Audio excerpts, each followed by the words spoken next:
In a time on social media when it's full of false narratives and AI-generated content, the truth relies on the help from this channel, loyalty, and betrayal. It's documentation. Welcome to Loyalty and Betrayal.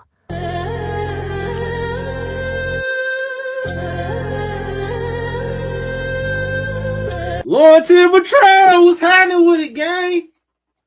Hey, man, I've been meaning to hit you up. I hope everything is going well with you, for sure.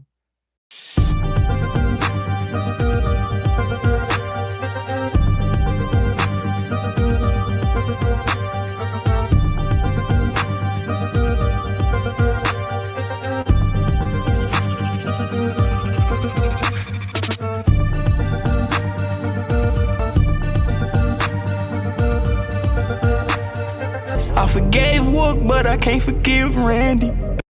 Shout out to fucking Loyalty and Betrayal too. Y'all make sure y'all go over there and subscribe. Cause I'm not gonna let people keep overdoing her paperwork and shit. She the one who created all this. Nigga, if it wasn't for her, honestly, I couldn't have put together. I'm telling you, nigga. Loyalty and Betrayal. Are you watching? Just inbox me yes. Cause you put the keys together, so I'm just gonna say it. I was the first nigga that brought up Ken, man, for a reason. And that's why I hate when certain bloggers, they don't be tapped in for real, man. These niggas be informants, and they be tapped in with other informants. They don't be tapped in the streets, bro. Ken died soon after that paperwork. Zoo died soon after the paperwork. I've been wanting to say this for so long, man. And I'm going to say it because every time I put out a hint, Loyalty and Betrayal put it together. And I can't get mad because I really put it out for anybody. Nigga, I'm telling you, I know for a fact that it was told to me that Jam told on Durk because he felt Durk was going to kill him. The feds. Seen another video where it's a lady, Loyalty and Betrayal. She went into it and broke it down. She went into all type of stuff to when he first started working and all this stuff, and she don't even get no views and stuff like that, but she most definitely put a motherfucker up on game and showing them what's going on, man. She really do her homework and shit, man. She been dropping content and she be on point with a lot of the shit that she dropped.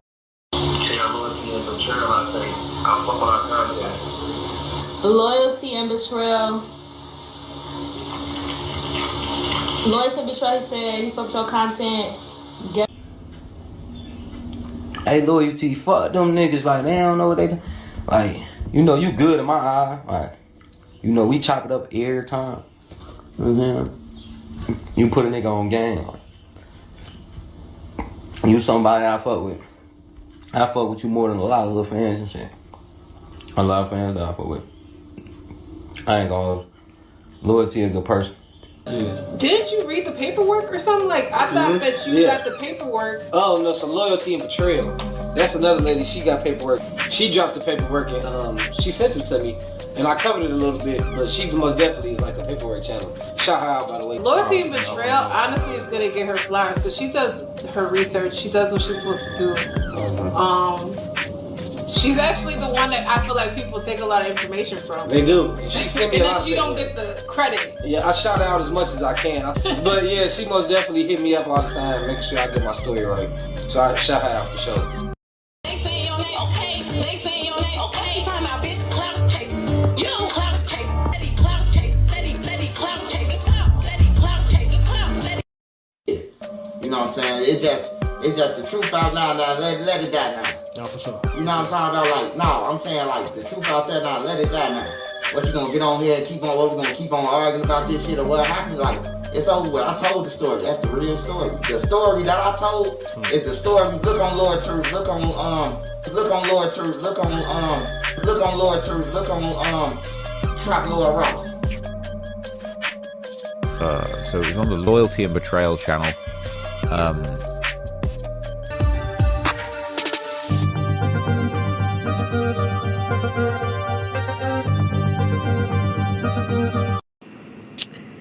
If you want to help support this channel, the godmother of documentation, loyalty and betrayal.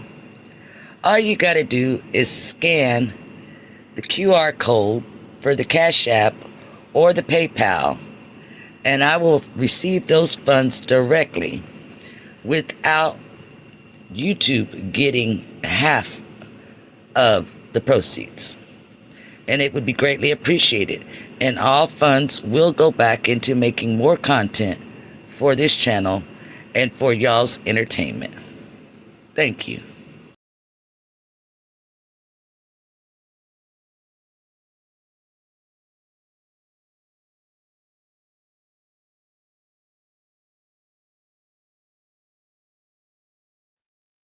Oh, I'm talking with myself muted. I said, hey, everybody, it's been a long time, but I want my flowers tonight. I want my flowers tonight. I ain't never said that before, but I want them tonight. We got some information. Romero, hey, what's up? What's up? What's up? We got, now some of this, what we're going to do is going to be a rewind. But what we're doing is we're going to intertwine the old paperwork with the new paperwork, because guess what? They really do go together. And we're looking at a couple hours on this live. So, Boss J, what's up? What's up? So make sure y'all got you a drink, a smoke, and a snack, because it's going to be a minute.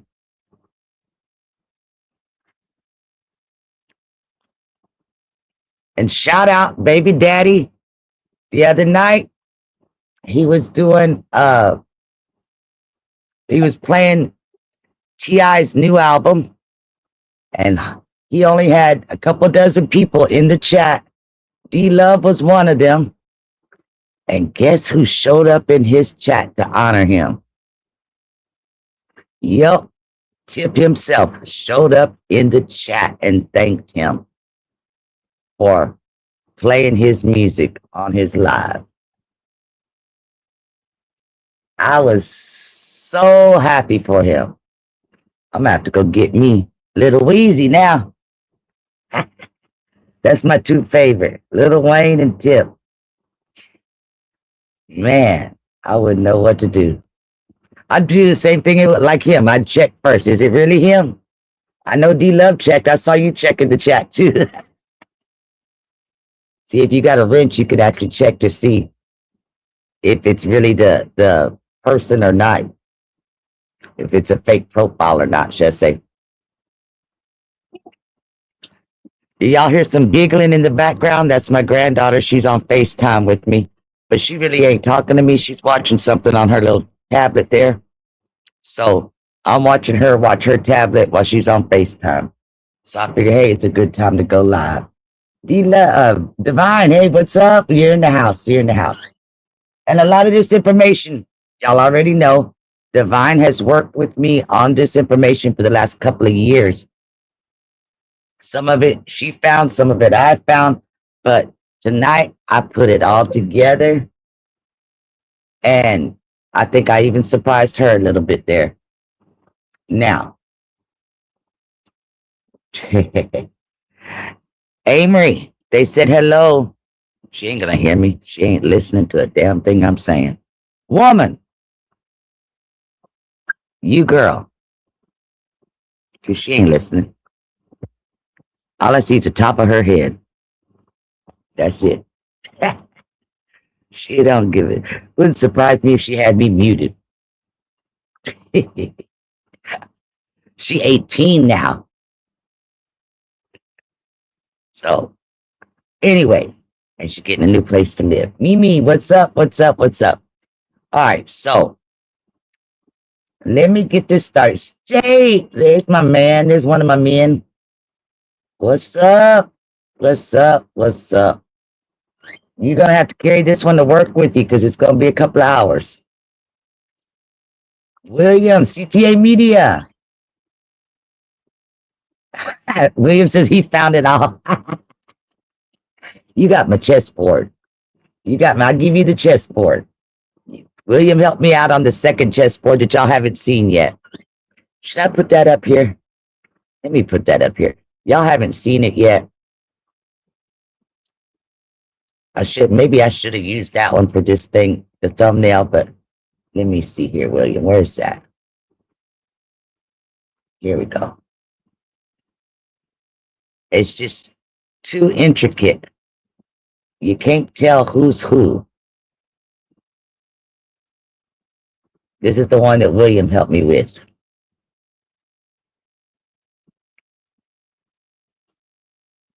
They got Carlos offered looking like a female, not the one in the front. The one in the front is Dirk's wife, but the other one next to him, I think that's supposed to be to Carlos offered. But they still did a good job. They still did a good job. It's just not what I wanted. Memo. Okay, I'm gonna put it to you like this, because I was already asking my DM. Is Memo snitching? About Walkback? I have no evidence of Memo 600 snitching. Did I say William? Sorry, Memo 600 snitching. But I do have evidence of the time frame and his actions and what it was that he was doing, what he was being charged with, playing in with the actions, not only with the Banks Gang Enterprise, but with this Vicar, but with the Stephon Mack case as well.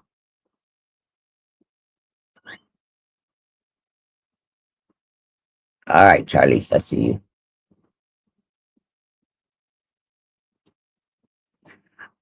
To be honest with you, I don't think Memo's in a lot of trouble because they let him out on a $15,000 bond. On a $15,000 bond, they're not really worried about you. What did we come up with? Durk-ology? That's what I needed to name this. Durk-ology. Durk-a-mentary. There we go, Durk-a-mentary.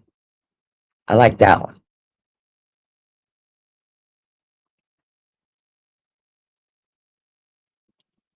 I'm going to change this. The Durk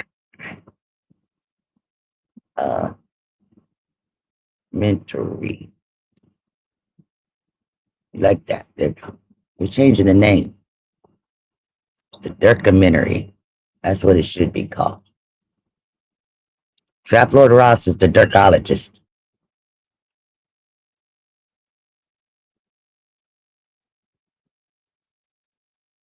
Thank you, thank you. I want my flowers tonight. I ain't even gonna lie. Now, let me start with this. We're gonna go a little bit out of order, but that's just so I can clear out some tabs here on my computer.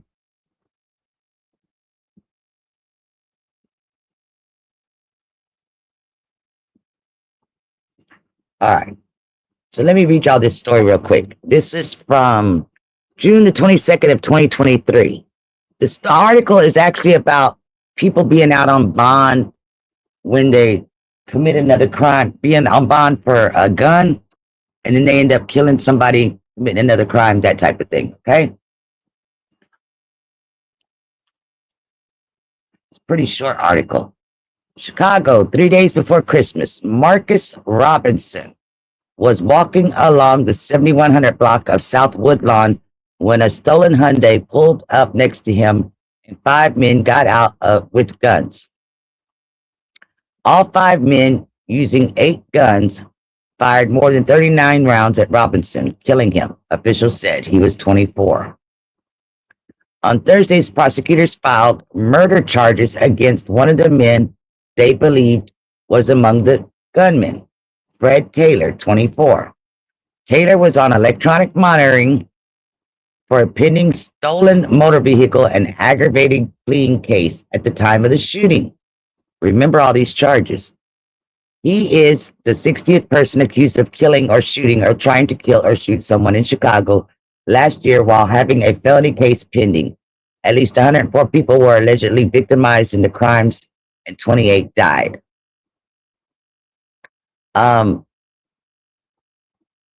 Let's just jump down to his pending cases. Taylor was on electronic monitoring in December while awaiting trial on a case he picked up last September. In that case, Chicago's cops spotted a stolen car on the south side and tried to pull it over. The driver, Taylor, sped away and ran at least 6 red lights before he crashed into the Illinois State Police squad car. They ordered him to pay a $10,000 bail deposit and go on electronic monitoring the next day. He pled guilty to the aggravated fleeing account in April and received an 18-month sentence. They left it at that. Okay.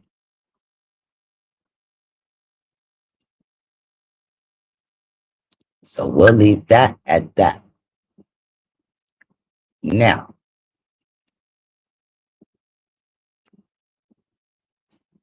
I see you, Charlize. Now,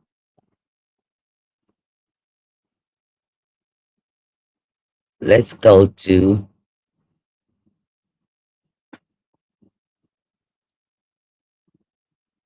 this one. This says on Tuesday, June the 20th of 2023, Fred was arrested for murder in the first degree. Okay? They didn't say nothing about all the rest, but that's what it says. Okay?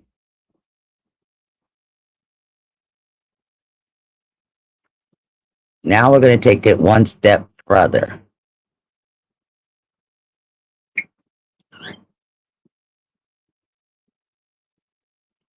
Here, he's in Hill Correctional Center in custody for the crime that he committed on when he was arrested. He said his last parole date was also June 20th of 2023. But now, instead of the murder, instead of the stolen car, instead of fleeing from the cops, all that other stuff, he has conspiracy with intent to kill, injure, or murder. And he was given 15 years that he can do half. 7.5, he'll be out.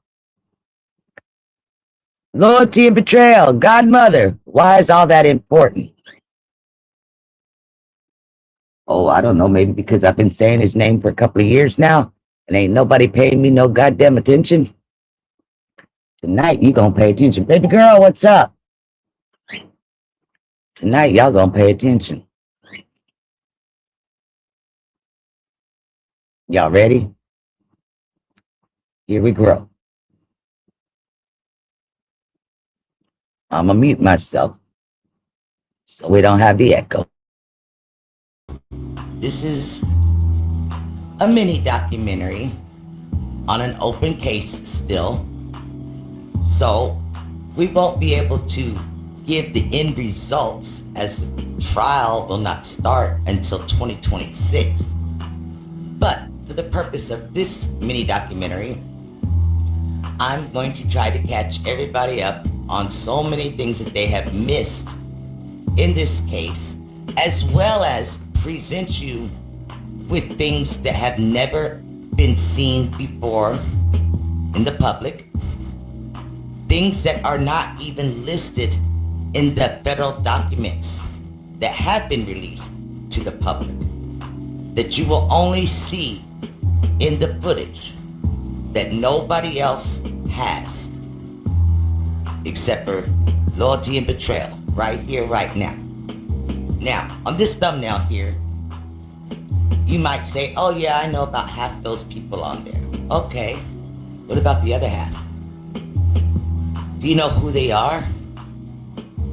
Do you know what part they played in this story? These are things that you're going to learn about. Now, for the purpose of this mini documentary, I am going to just start it at the beginning.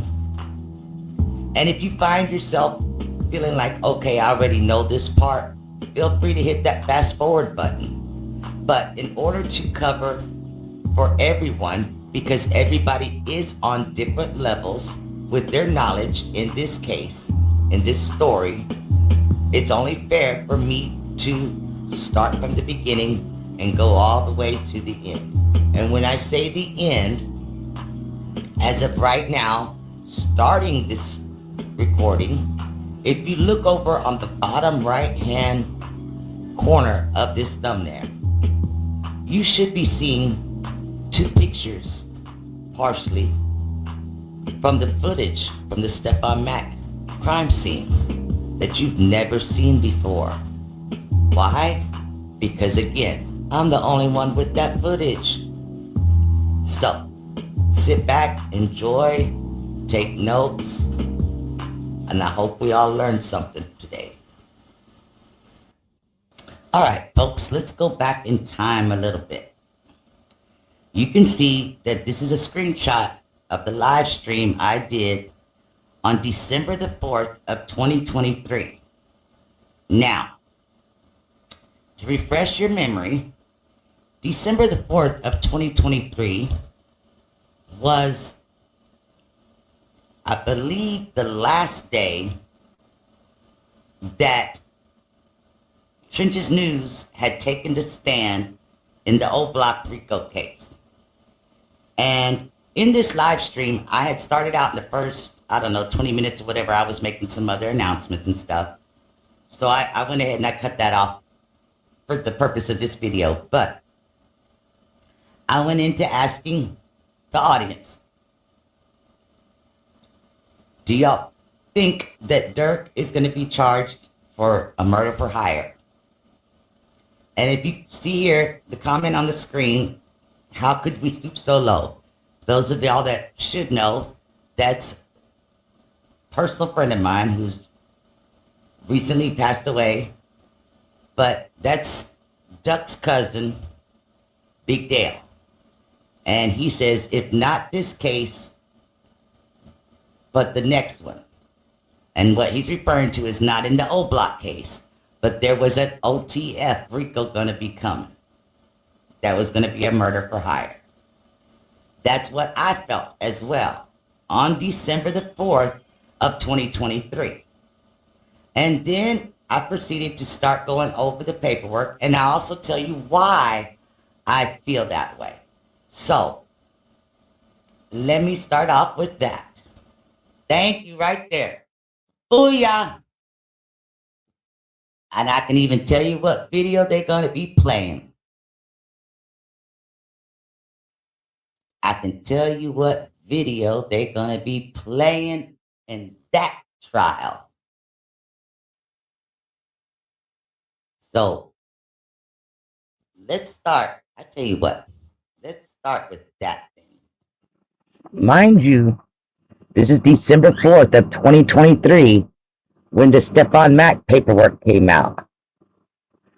None of this stuff with the OTF had come out yet, but I called it then. I said what videos they're going to use, and I said they were going to be getting him for a murder for hire.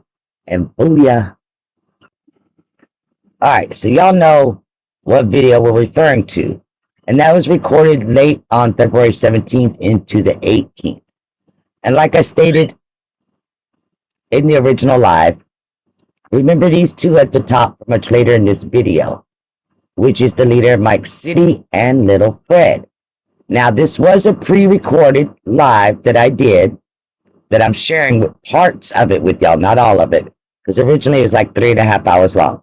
I'm sharing parts of it with y'all, as well as including some up-to-date little Durk Banks gang enterprise information in with it, so you can see how the timelines are overlapping. That's what's coming next.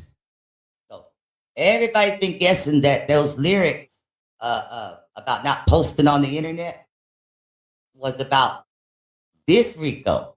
No, it's the next one. Now, like I had said in my live originally, a lot of this screenshots and stuff was sent to me by one of my viewers, my followers, subscribers, and they were trying to give me information on it. And some of the information was accurate, some of it wasn't, but we're here today to get it all straightened out anyway. So you can see here, this is Stephon Mack, 24 years old.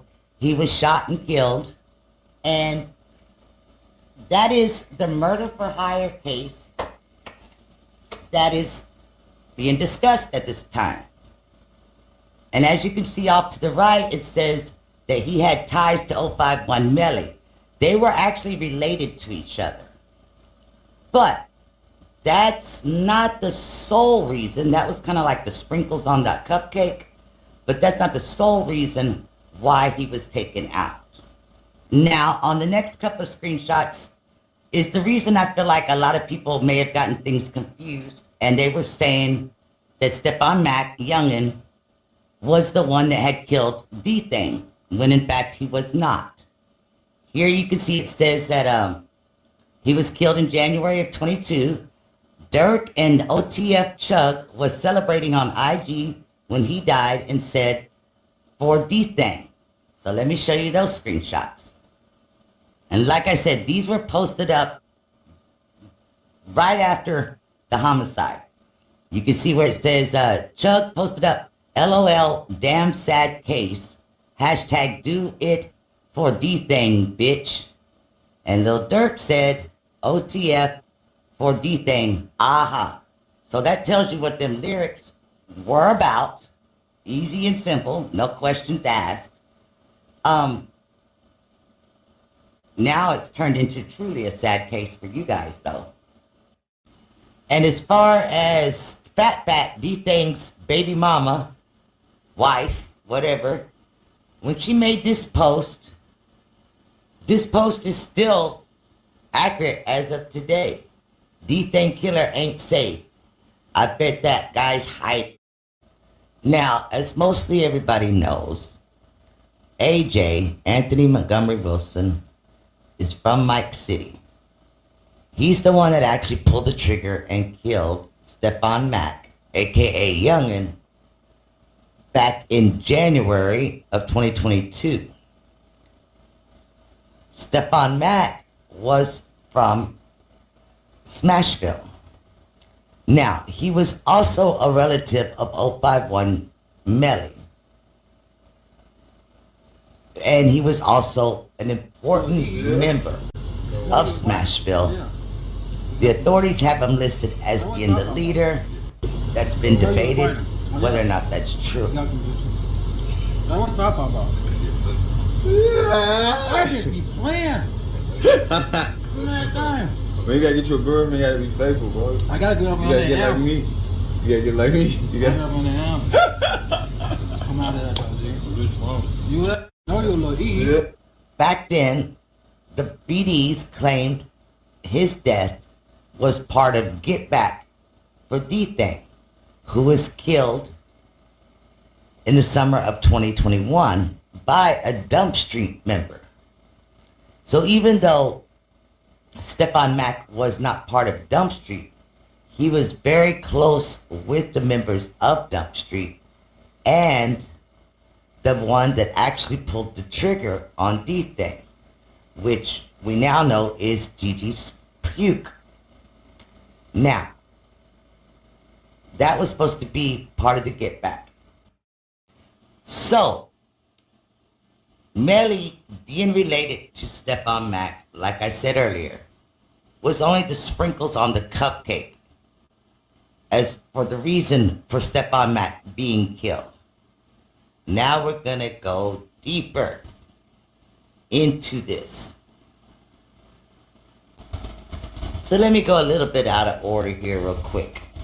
As you can see here, the two yellow highlighted homicides: Leonard Anderson, which is L.A. Capone, Marcus Rush, which was known as 8 Ball.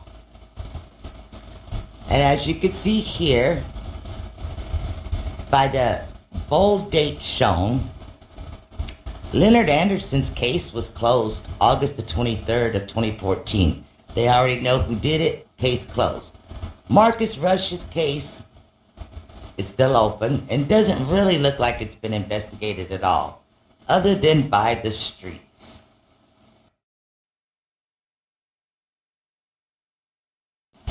Now, way back in 2013, we got D-Thing making posts like this. On Newski, I don't know none of my new ops. My ops is dead for real, for real. So to you new ops, fucking you, for real, all that sneak dissing y'all doing is what bitches do on gang. Keep OTF and smirk name out y'all's mouth. And then another one was, my homies keep me in tune what's going on, so fuck Gutter Gang or whatever y'all name is, CMB. Alright? Now, 8 Ball was CMB.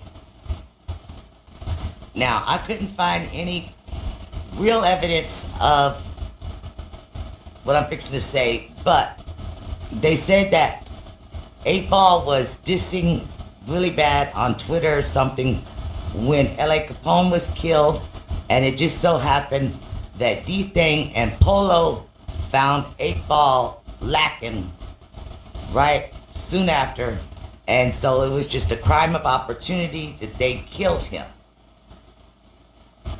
Now again, I can't prove any of this, but this has been said in numerous places. I can confirm the time frames and the timeline. It says D-Thing used to be a shooter for Dog Pound, especially him and BJ. The one from Dog Pound, not O Block BJ. The day D-Thing died, Monte, CMB, and Little Darrell, Taekwon World, posted Long Live 8 Ball from CMB Crazyville, who was allegedly killed by Dog Pound, more specifically D-Thing and Polo, the day after, which was actually a couple days after LA died. Pretty much all of CMB was talking shit after D-Thing died because he was into it with them heavy. Dog Pound killed 8 Ball, that's why CMB Nut killed Dieris the next year, and CBG killed Polo the year after that. Now, going into GG Puke, the one that killed D-Thing. In this interview that Zach did down in Harvey, shows GG Puke and how he hangs out in Harvey. And the club that D-Thing was killed at, as you should be well aware of, was in Harvey. So, it was very easy for them to be able to pull this off on killing D-Thing without D-Thing expecting anything from anybody. Now, as it was stated, these guys, even though they all belong to different sets, were very close to each other, as well as being close to the set of 051 Young Money, Jaro City, Taekwon World. They all had a deep-rooted connection. So, when one was killed, they were all affected. Now, again, they found out about Stephon Mack being at the youth center, and him being related to Melly was just icing on the cake. Him being really good friends with GG Puke was some more icing on the cake. Alright, now before we get into the Stephon Mack indictment, I want you to know this. It was filed October 16th of 2023. Although it was not made available to the public until December 4th of 2023, it was literally filed October the 16th of 2023. Now, let's time travel backwards a little bit. What happened prior to this and what happened after this. All right, so we are going to tie this in with the current documentation that just dropped last evening on June the 29th, 2026, document 446. And it's coming out of Dirk Banks' side, which we have not heard from these attorneys for Dirk Banks in quite some time. I don't believe he's filed a motion for like a year or more. So let's take a look and see. It says Defendant Dirk Banks' motion to sever counts, or in the alternative to dismiss the third superseding indictment on speedy trial grounds exhibits. The hearing is going to be set for July the 27th of 2026. And it's asking that the motion to sever counts 1 and 6, which is the Vicar counts, away from 2, 3, 4, and 5, which it says the Los Angeles counts of the third superseding indictment. This severance is necessary so that Banks might have the August 20th, 2026 trial that he has been preparing for since October of 2024. Now, in this document, it's going to bring up like a timeline. And that's what we're going to look at and compare with others. In the other case, okay, it says for 19 months, Mr. Banks and his defense team has been preparing to defend against charges related to the August of 2022 killing of SR in Los Angeles, the Los Angeles incident. Team Banks is prepared to proceed on those charges. Now you notice he's saying Team Banks now because he's trying to get away from the Banks Gang Enterprise title that the government slapped on him. It says on August 20th of 2026 is as currently scheduled. This is a trial date that has been continued 3 times over Mr. Banks' objections. Had his demand for a speedy trial carried the day, he would have had his day in court in October of last year, and right now he would be home with his family. Let him tell it. Now, it goes on to say that they're adding in the Stephon Mack case. The song lyrics are, it's kind of on the fence, because the thing is, I believe that the old song lyrics are not going to be the ones that they're bringing into it.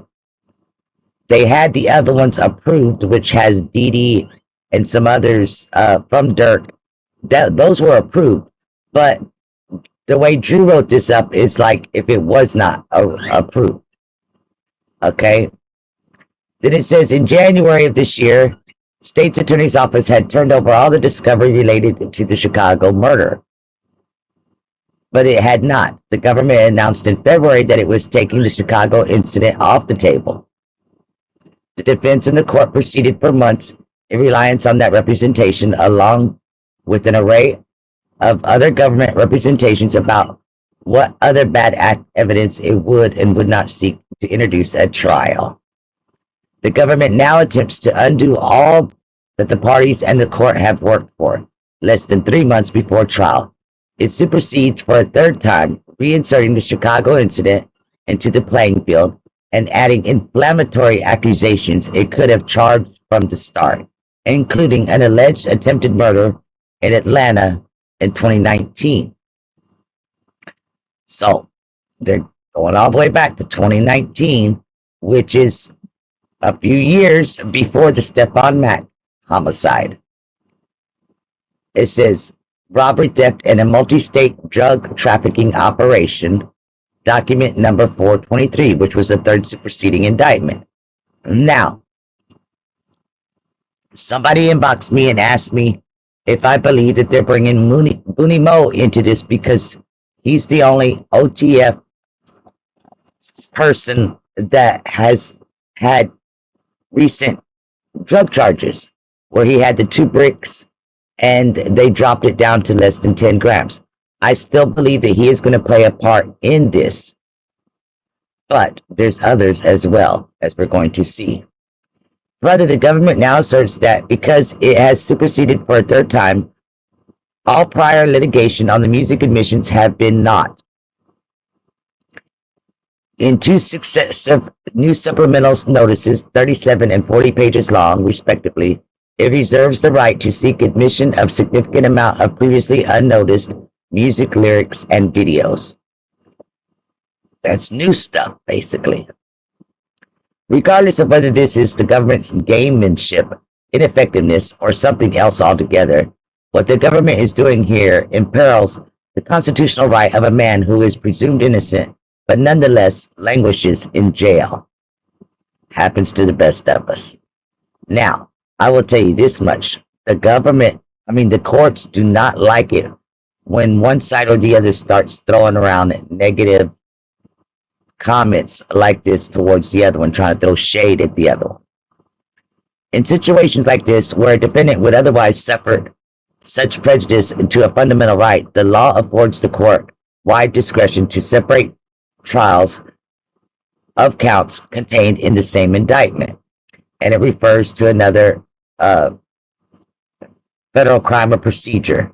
Since Mr. Banks requested the court permit him to proceed to trial as scheduled on the Los Angeles counts against which he has been working so hard to prepare a defense.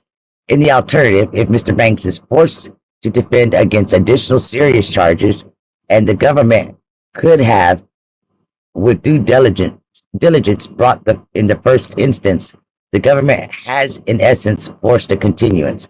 Mr. Banks' speedy trial rights would then demand dismissal of this case, according to the United States Constitution Amendment 6.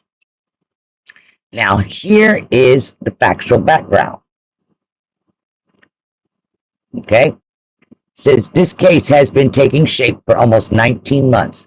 The following is a timeline of some of the pertinent events that have shaped this case to date. On June the 21st of 2023, the government is aware of blank allegation that Mr. Banks funds OTF drug trafficking, and they gave an Exhibit A. Now, I added in there the day before Fred Taylor, Little Fred, arrested for fleeing, destruction of property, and possession of stolen property and murder. Now, you might say, Godmother,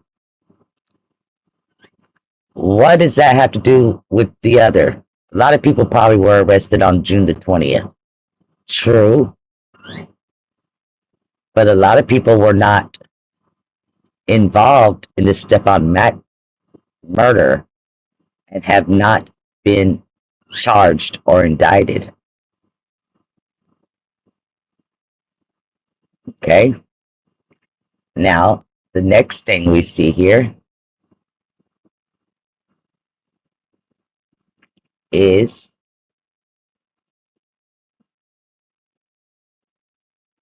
see if I can move this over here.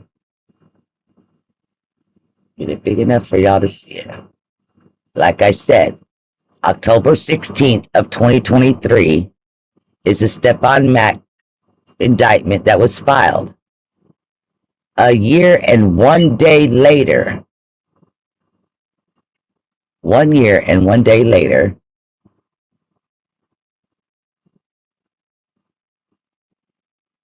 the government files on October 17th of 2024 the first indictment in this case, in which Kevon Grant is the lead defendant. Mr. Banks is not charged. A couple of weeks later, Mr. Banks is charged by complaint and taken into custody, where he's remained in custody ever since, including almost 5 months in segregated housing. Okay, now let's go back. All right, so now in the interest of time, I'm not going to play the part where we reread this indictment, because I think pretty much all of us remembers the indictment. They had stolen a car. They went to the youth center, waited for Stephon Mack to come out. And mind you, I will show the footage again. But as far as the reading part of it, there's no sense of rereading everything. And like I said, because we have so much new information that needs to be added in here. They went through the whole murder for hire in writing. Now we're going to jump over to the next section. Now, if we jump forward in time about a year, we land on Dirk Banks' detention hearing, December the 12th of 2024. Now, how did we get here? Well, that's what we're going to explain, or the government's going to explain. Because on Dirk Banks' case, he is being charged with a murder for hire out in California, Quando Rondo's cousin, Little Pap. And when it came time to do a detention hearing, a bail hearing, the government wanted to make sure that Dirk Banks was not going to be released, so they presented what evidence they had at the time that they were willing to present, should I say, to show that they were also looking into him being connected with the murder for hire that was being investigated in Chicago with the Stephon Mack case. Now, we're jumping back over to the brand new paperwork. It says, back on October 29th of 2024, federal agent blank in a memorandum approved by the state's attorney's office, which I think that federal agent was Thomas, if I remember correctly. Anyway, refers to the murder of SR as a Vicar murder, Exhibit B. Now, that means it tells me, and I remember looking up what's the difference between the Vicar and the RICO, and I didn't fully understand it until here recently. But that tells me in October of 2024, Drew Finley, you were made aware that they were considering Little Pop's murder, the Los Angeles incident of Vicar murder. I told y'all all along, for all these years, they playing word games. Just because they didn't bring up Vicar again. They told y'all in October of 2024. Then it says November 8th of 2024, Mr. Banks is charged in the first superseding indictment from document number 27. The indictment charges him with 3 counts, all related to the August 19th, 2022 killing of Little Pop in Los Angeles. 1 count charges conspiracy to commit murder for hire, and count 2 is charged murder for hire. Count 3 charges possession of a firearm in retaliation to a crime of violence, to wit, the same murder for hire. The indictment discusses co-conspirators 2 through 5. Then, December 12th, 2024, on the morning of Mr. Banks' first detention hearing, the government raises the Chicago incident in a brief in support of detention, docket number 105, which we're reading from 105.-1.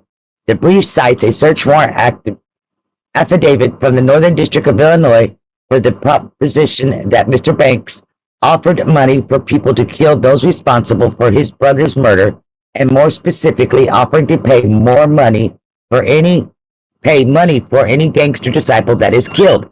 Document number 105 at 2, cleaned up.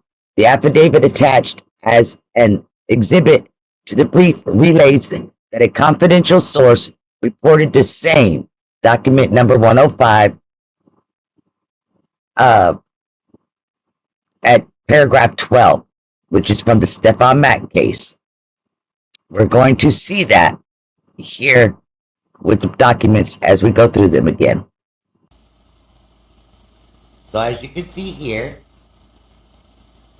government's brief in support of pretrial detention for defendant Dirk Banks, Exhibit 1 and 2. They're saying that he is a significant flight risk and an ongoing danger to the community and to witnesses, and the risk that the defendant will obstruct justice. based upon the attachments of memorandum, and that's what we're going to be looking at. That come from the government side here. Same thing again. It says that murder cases presented straightforward detention analysis, no condition or combination of conditions can ensure defendant Banks' appearance or protecting the community, including vital witnesses in this case, because defendant cannot rebuke the presumption of detention merely by offering a small portion of his wealth in a bond package. He must be detained pending his murder trial, where he faces a mandatory life sentence. Defendant has offered millions of dollars to secure pretrial release, claiming that his money and a private security company hired and controlled by the defendant will somehow ensure the compliance with the law and his bond conditions. The proposed terms are woefully inadequate to protect the community and vital witnesses from harm and to mitigate defendant's risk of flight. Indeed, within hours of law enforcement arresting his co-conspirators, defendant was booked on 3 international flights, including at least one destined to a non-extradition country. The proposed bond package makes clear defendant has access to vast resources, but his conduct in this case and others show that he has and will use those resources to endanger the community, influence witnesses, and wield his power for violence. As the first superseding indictment alleges, defendant orchestrated and funded a brazen murder plot that turned a busy intersection in Los Angeles into an urban war zone. His co-conspirators fired multiple guns, including a machine gun, to target one of the defendant's rivals, resulting in the murder in a broad daylight at a gas station. Just as he offers money to secure his release here, defendant has offered his money to secure the death of his rivals.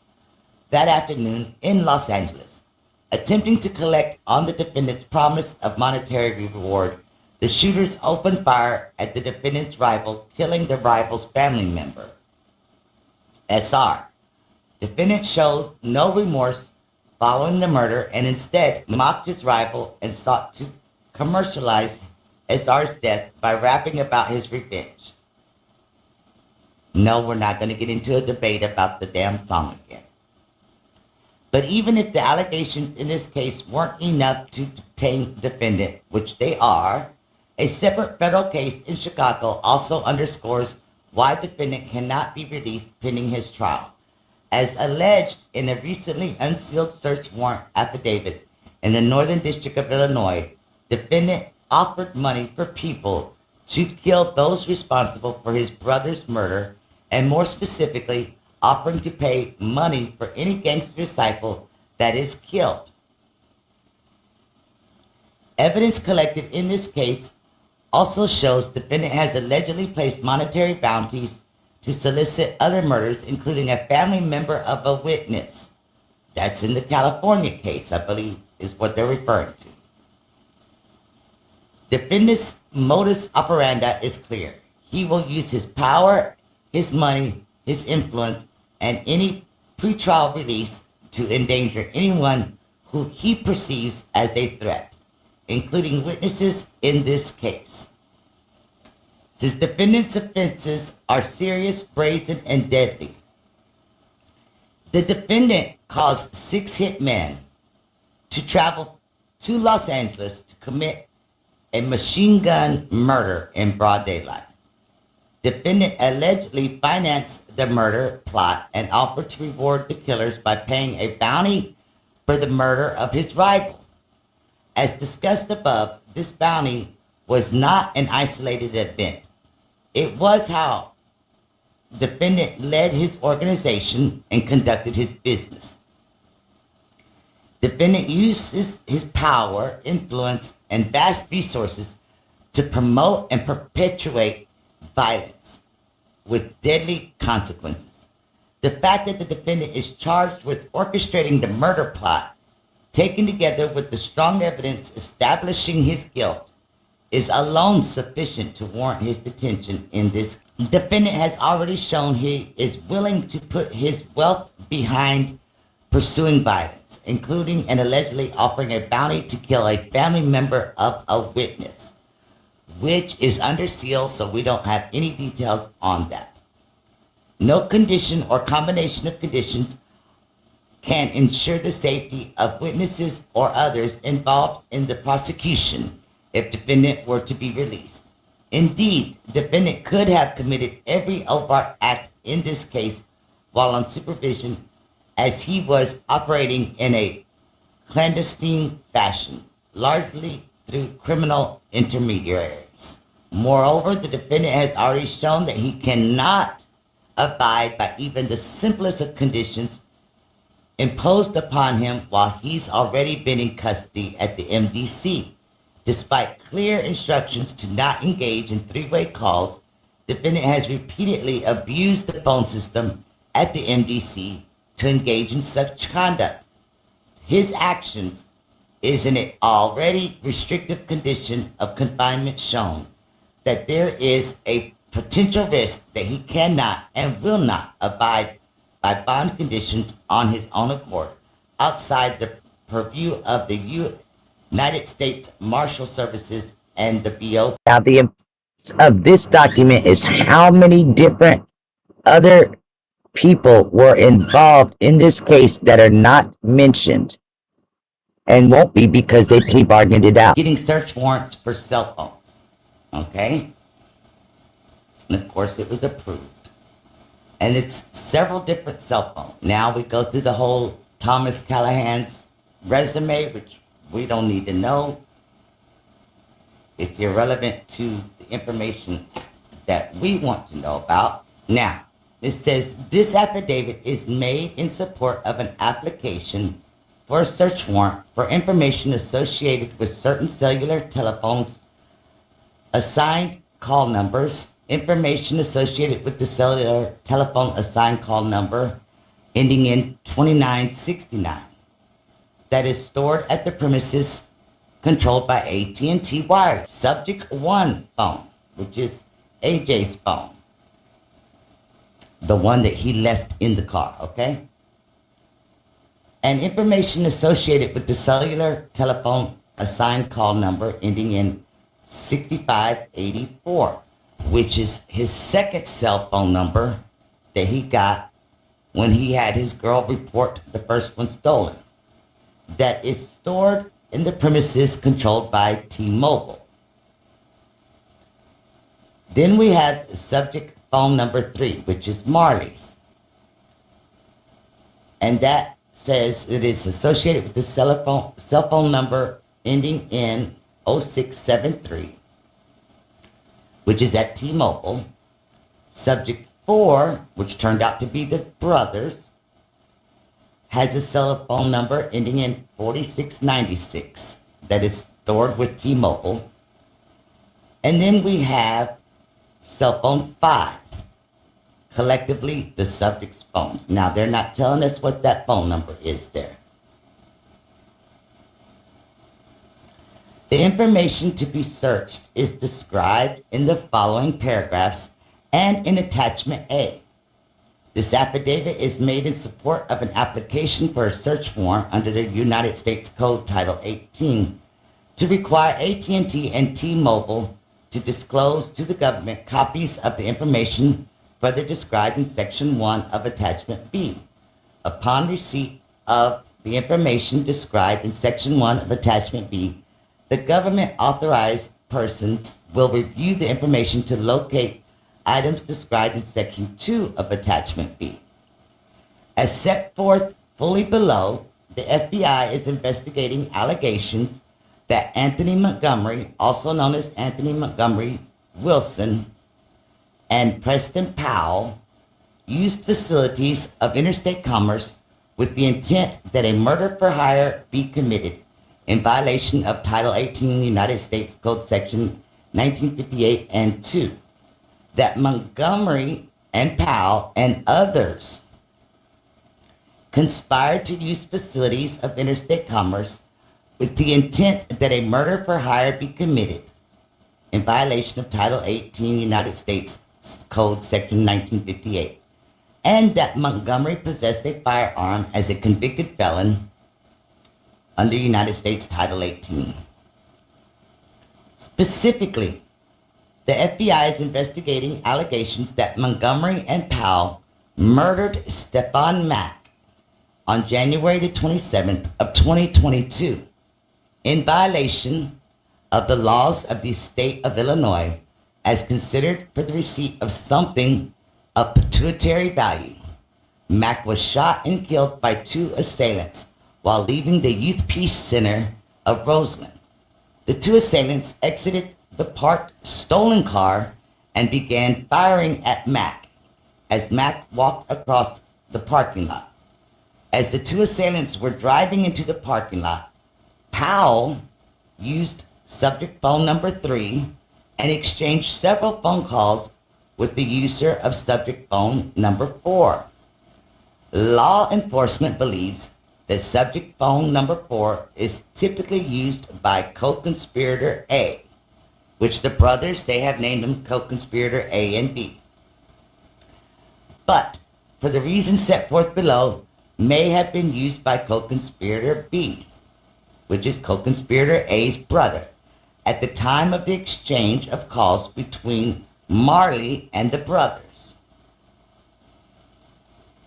Now, you will see from time to time where I've added or inserted little photographs of people to let you know who they are. And by the end of this, I will be able to prove with their documentation who it is that they are. So y'all bear with me. It says the two assailants abandoned the stolen car at the scene in the parking lot after having murdered Mack. Through law enforcement investigations summarized below, I believe that Powell and Montgomery were the two assailants.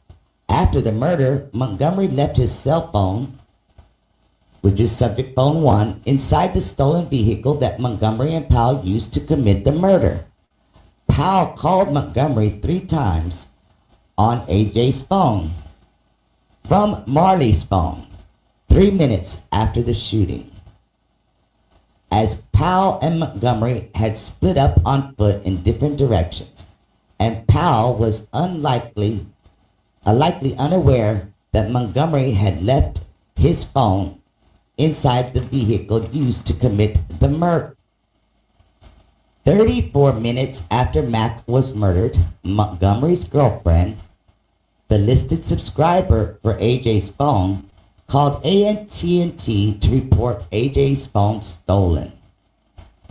Approximately 3 minutes before contacting AT&T to report AJ's phone stolen, Montgomery's girlfriend was contacted by subject phone number 5, which is the leader of Mike City.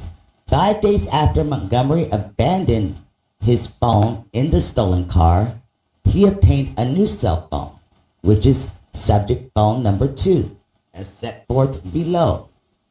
Montgomery used subject phone number 2 to communicate with Powell using what I believe is coded language to discuss when Montgomery was going to receive the payment for having murdered Mack.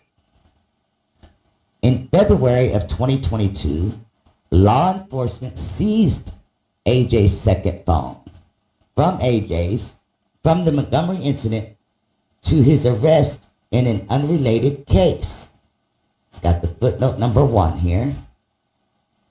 It says that March 24th of 23, the court issued a warrant to search number 1 phone and number 2 phone, evidence of the suspect offenses in the case, which is 23M315 and 23M316.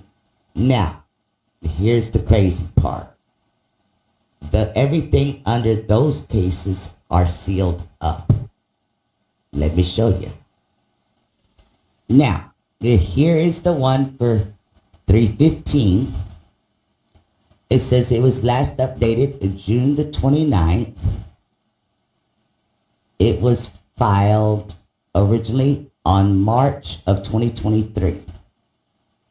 And every single one of these is a sealed document. I cannot purchase any of them. I go back and I look at the parties, and it says that the defendant is suppressed. We have Jason Julian on this.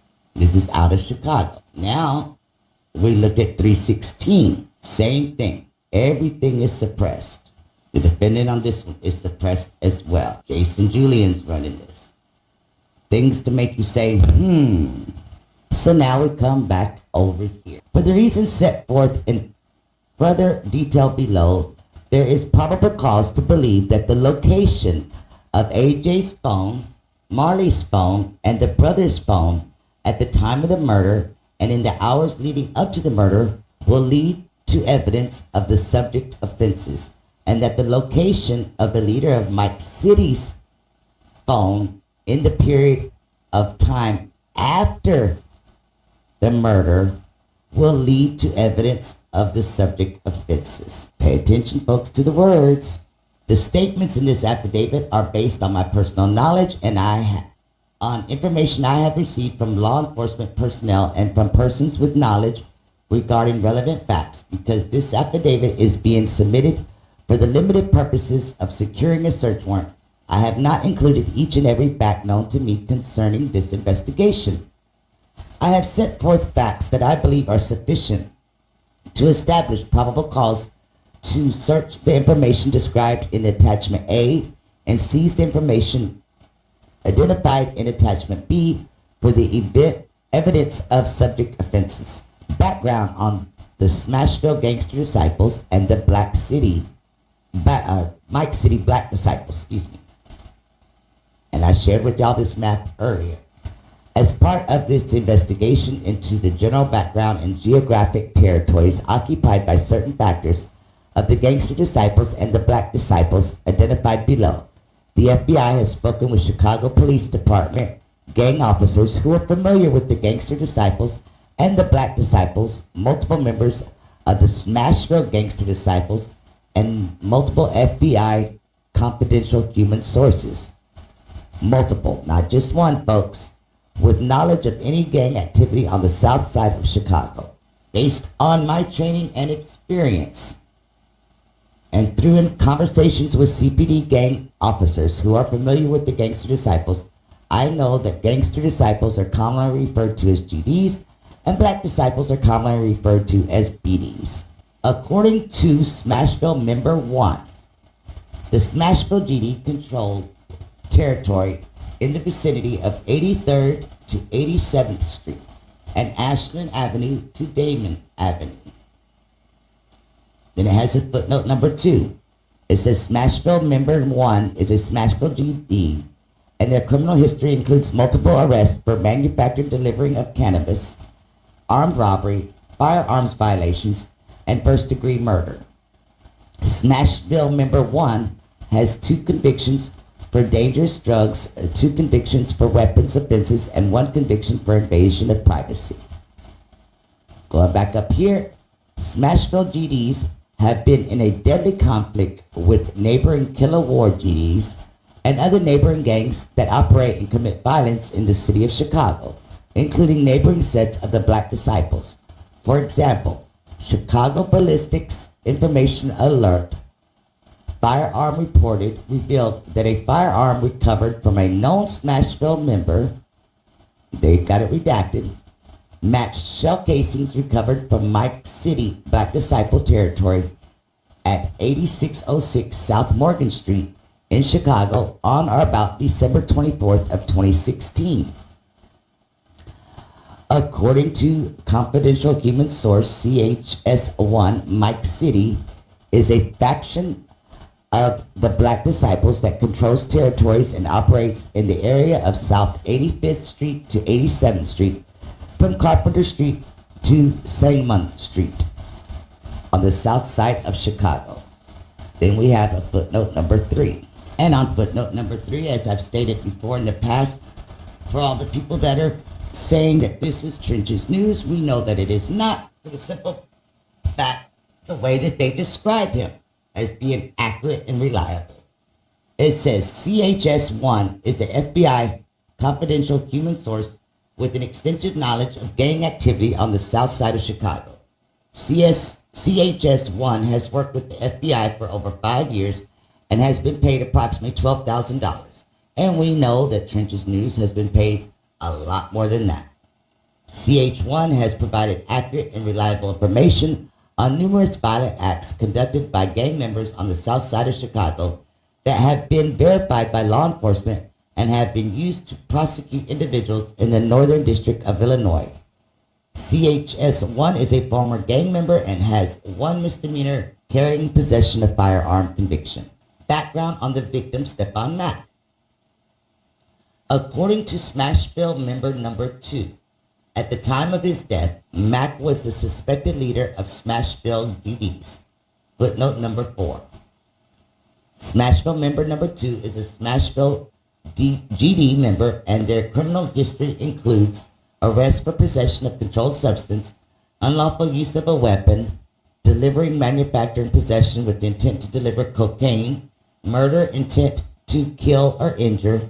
Smashville member 2 has convictions for 8 weapons offenses and 4 robbery convictions. According to the records and information obtained, the United States versus Stephon Mack, and that's the case number, in or around December of 2019, Mack was sentenced to 24 months imprisonment, followed by a 3-year term of supervised release for being a felony in possession of a firearm, violation of Title 18 United States Code. In October of 2020, Mack was remanded to federal custody in connection with the alleged supervised release violation. In December of 2020, Mack was sentenced to 11 months imprisonment for the supervised release violation, followed by 1 year of supervised release. Mack was released from federal custody on September the 3rd of 2021. According to records and information provided by the Youth Peace Center, Mack was enrolled as a Youth Peace Center participant at the time of his death on January the 27th, 2022. Youth Peace Center is located at 420 West 111th Street in Chicago. According to its website, the Youth Peace Center is a not-for-profit organization offering youth-related workshops that mentor teens and teach youths the skills necessary to avoid conflict and violence. As a footnote number 5, which is the website for that center. Now, the background on Anthony Montgomery Wilson.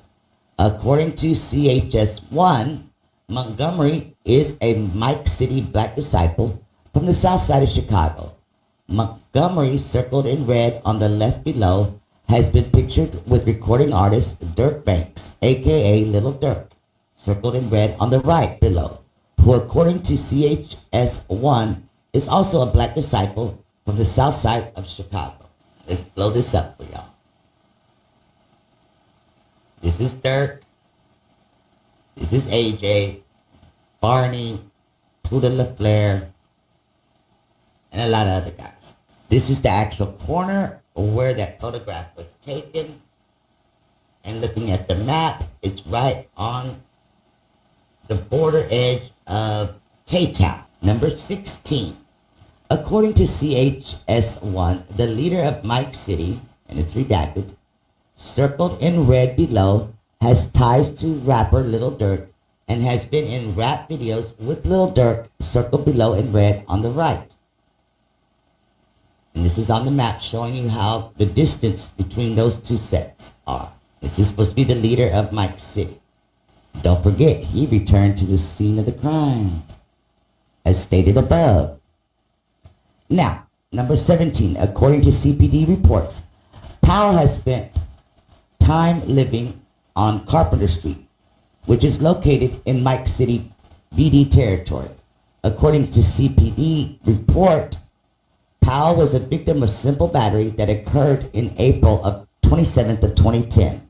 According to the CPD report, Powell's home address was on Carpenter Street. According to a different CPD report, Powell was a victim of a simple battery that occurred September 7th, 2011, and according to their report, Powell's home address was on Carpenter Street as well. According to public records and information I have reviewed from law enforcement databases, Powell currently resides at East 104th Street in the apartments, which is located on the south side of Chicago and right in the middle of Risky Road's street gang territory, which is right here. This is where the Youth Peace Center is. According to CHS-1, Risky Roads is located in the area of East 104th Street and is made up of Four Corner Hustlers and other groups. According to CHS-1, Risky Roads has ties to other sets due to ranking members of each gang having historical relationships. E. Background on Durk Banks, aka Little Durk. Durk Banks, aka Little Durk, is a famous rapper from the south side of Chicago, according to CHS-1's conversations with CPD gang officers who are familiar with the Black Disciples social media posting, public source research, and a review of Little Durk's lyrics. Lord, let's bring up the lyrics again.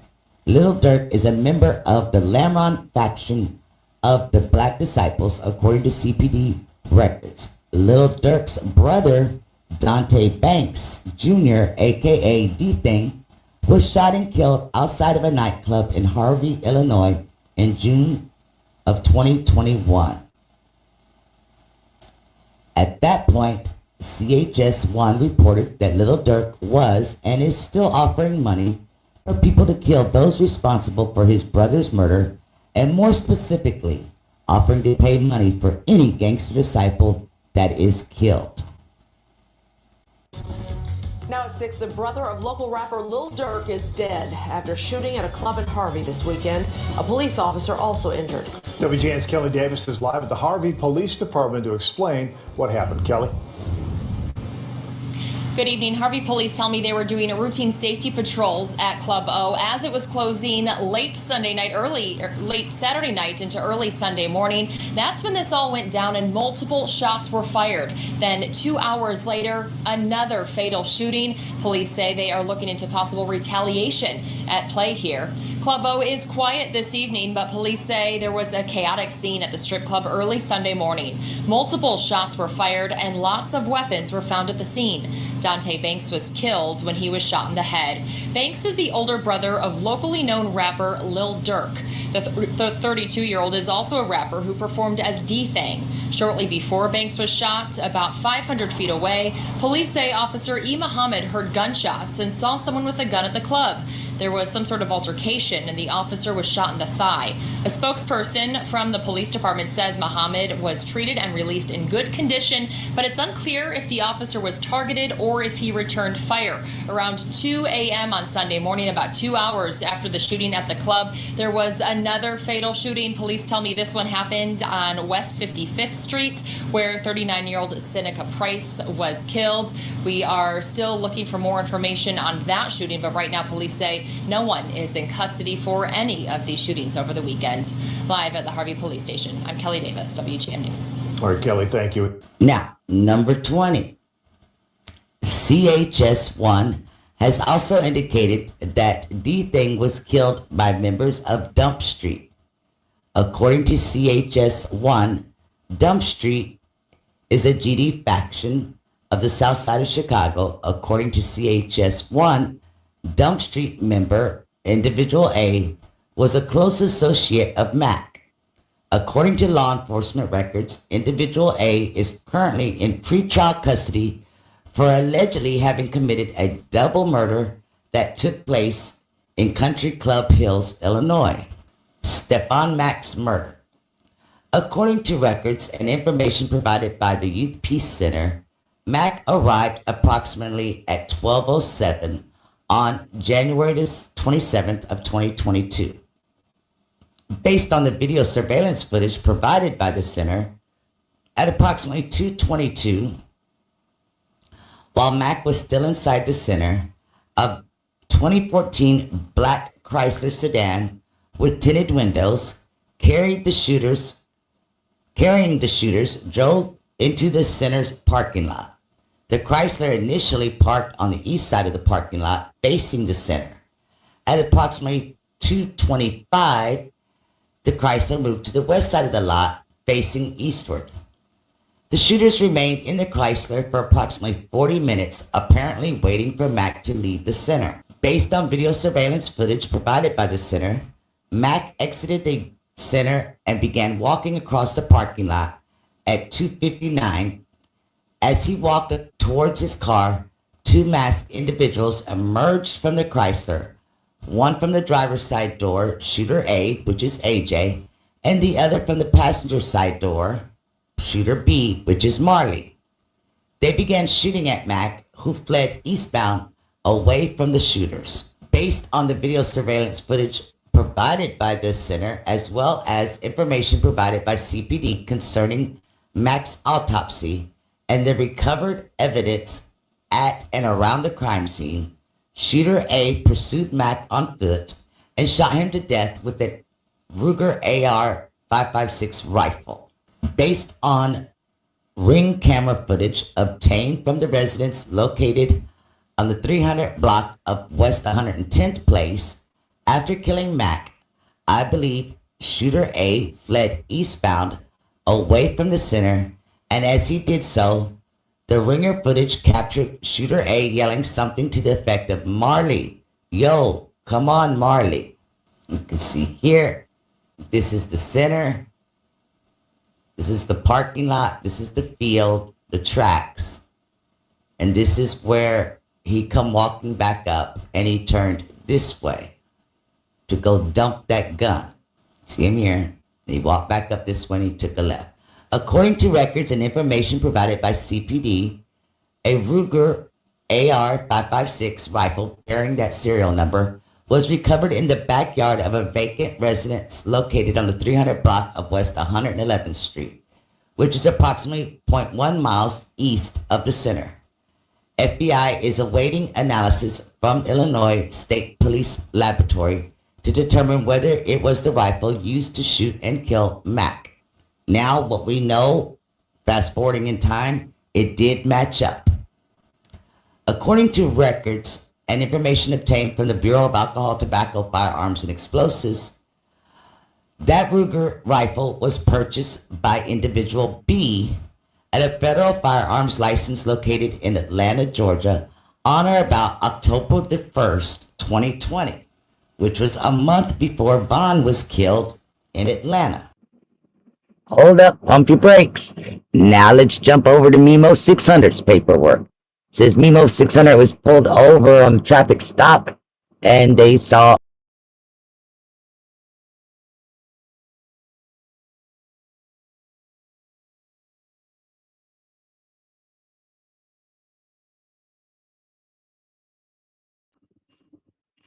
oh, what happened?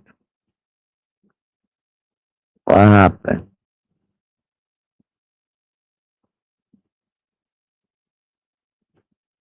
What happened?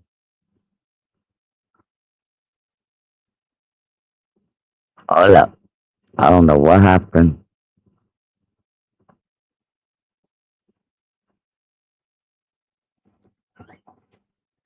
Let me see.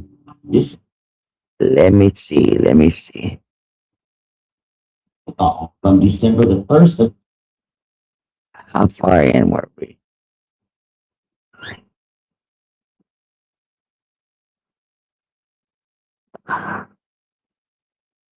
Wonder why it stopped playing. Let me see.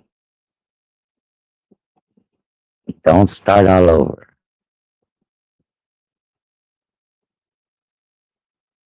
Why is it not playing?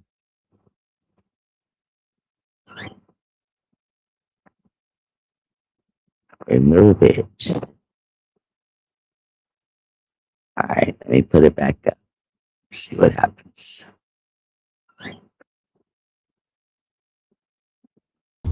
This is hold on.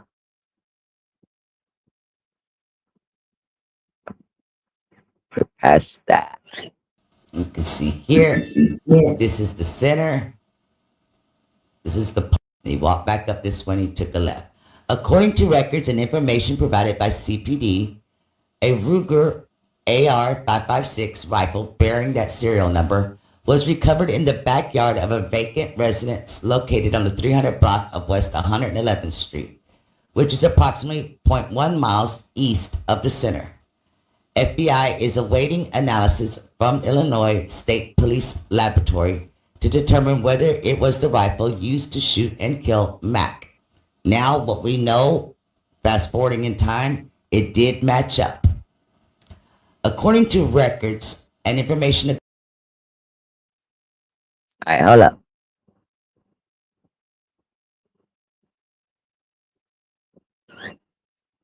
Jam was locked up.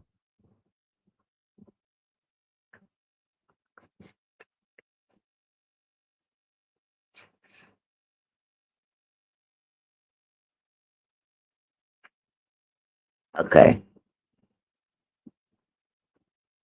Well, hold on.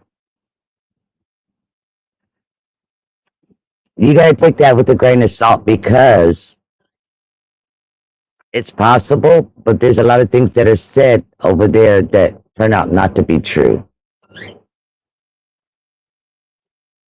That's still up in the air. I've already given my opinion on that. And yes, Jam was locked up.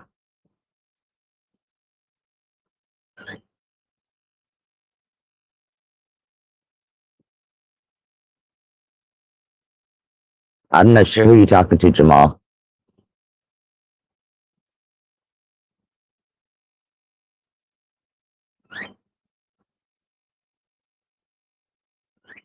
That's true.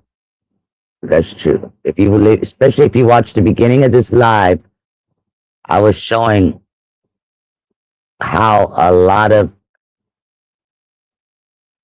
these guys are all tied in together.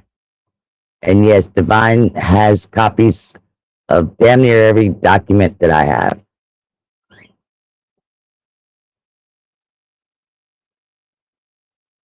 Yes, and that's why it takes a village to figure all this out and put it together like I'm putting it together tonight.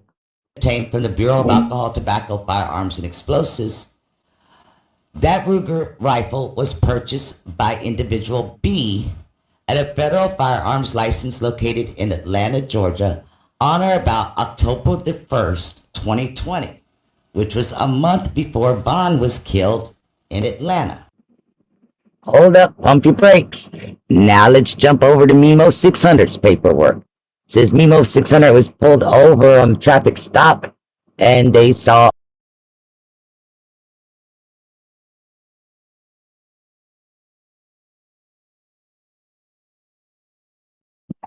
Oh, damn, it did it again. Hold up. Hold up.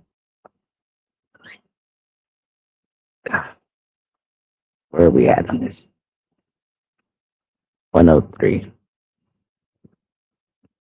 Let me look at my copy down here.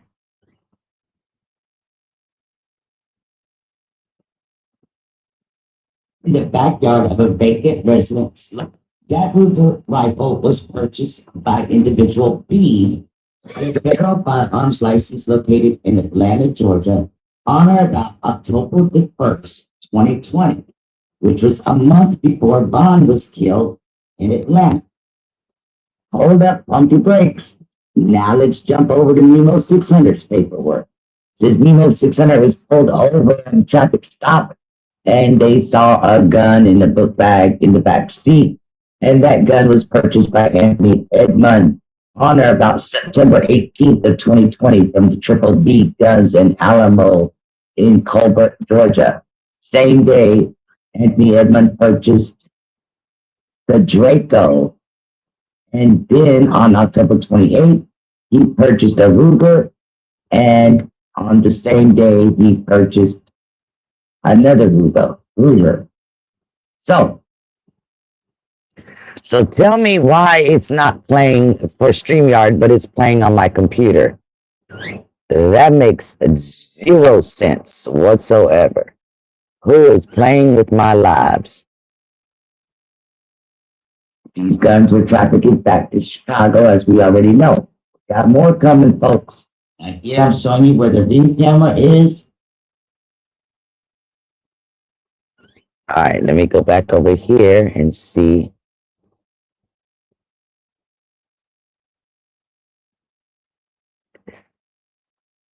They've got it like frozen. That's crazy.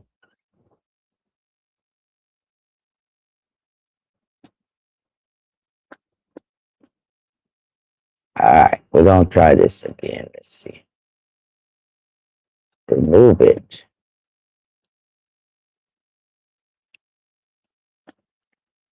This is the exact same video that I'm putting up.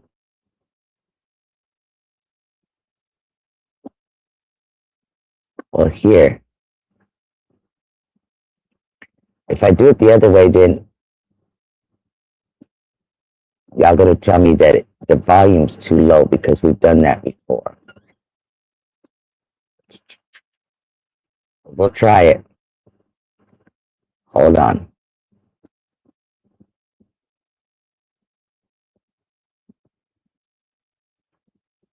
No, they searched Co-Conspirator 3's house. They are fucking with me because they freeze in the video, but as you're gonna see, because I'm fixing to screen share it, because I'm playing it on my computer and it's working just fine. But I don't know how the volume's gonna be because normally when I do it like that, y'all tell me the volume's too low.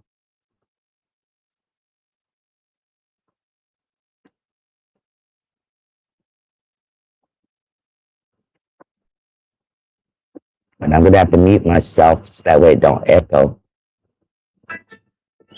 What?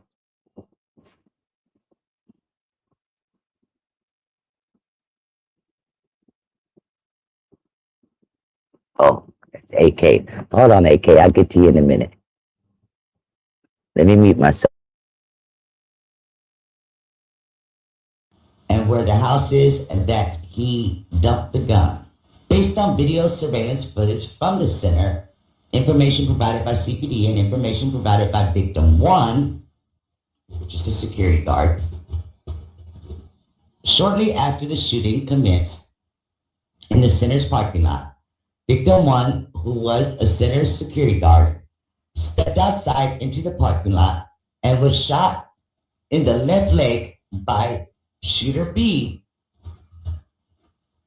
After shooting victim 1, Marley, shooter B, fled westbound from the center on foot.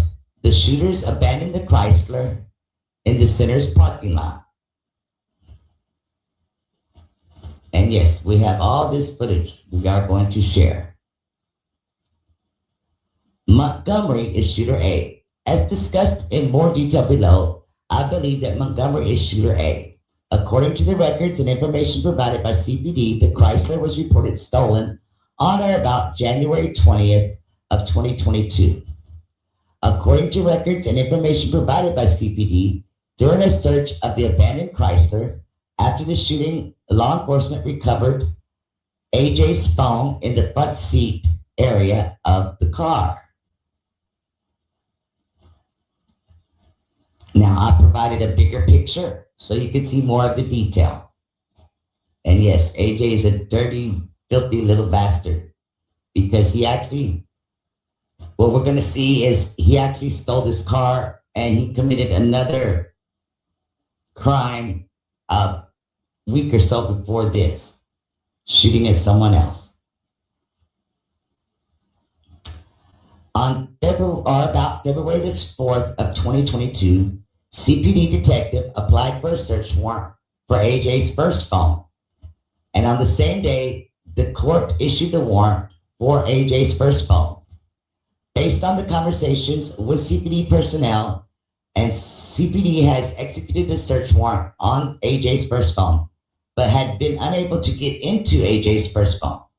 FBI has since executed search warrants on AJ's first phone, which is that 315 that I showed y'all that's all sealed up, and is attempting to get into AJ's phone. And apparently they got in there because they got all these documents that's sealed up. According to records and information provided by Apple, AJ phone belongs to AJ, an associated phone number ending in 2969. It gives an email and a street address that's all redacted up. On January the 5th of 23, FBI received an Illinois State Prison Division of Forensic Service lab report with a hit, according to the lab report. There is a DNA CODIS match between the biological material recovered from AJ's phone and AJ. According to the records provided and information provided by CPD in or around January 2021, Montgomery identified his home address as being on 81st Street. In connection with his registration as a gun offender, according to Montgomery's Illinois driver's license, his address is on Wilcox Avenue. According to records and information provided by AT&T, between on or about December the 7th of 21 and February the 2nd of 22, the number associated with ending in 2969, which is AJ's first phone, the listed subscriber for AJ's first phone is AJ's girlfriend, individual C, as set forth in more detail below. On January the 27th, 2022, at 3:42 and 38 seconds, the user of subject phone 5, which is the leader of Mike City, placed a call to AJ's girlfriend at the ending with the number 0404. 3 minutes later, at approximately 3:45, approximately 44 minutes after Mack's murder, AJ's girlfriend contacted AT&T using the 0404 number and reported AJ's phone has been stolen. AJ's girlfriend is also the listed subscriber for the 0404 number. According to records, the law enforcement reviewed from AT&T, AJ's girlfriend verified her identity by passcode with AT&T representative. FBI conducted an analysis of the number of contacts between the 0404 and AJ's first phone and determined there was approximately 250 calls between AJ's girlfriend and AJ's first phone from December the 1st of 2021 until January the 27th of 2022. On or about April the 26th of 2022, law enforcement interviewed AJ's girlfriend. During the interview, AJ's girlfriend identified herself as Montgomery's girlfriend. AJ's girlfriend also verified that her number was ending in 0404 and had been her phone number for a number of years. AJ's girlfriend related that AJ is the nickname for Montgomery, and he is a criminal and a felon. AJ's girlfriend related that she knows that AJ has been convicted of a felony before for unlawful use of weapons. AJ's girlfriend related that she has never been present for any of Montgomery's arrests. According to records and information provided by CPD during the search of the abandoned Chrysler, law enforcement recovered a receipt dated January the 21st of 2022 for Jimmy's Famous Burgers over on South Cottage Grove, and another receipt dated January 21st, 2022 from a Walgreens located on South Cottage Grove. Video surveillance footage from Jimmy's Famous Burgers reflects a black female customer was inside the restaurant at approximately 3:16 on January the 21st. And they have her redacted. Video surveillance from the Walgreens reflected that the same woman was inside Walgreens at approximately 3:23 that day.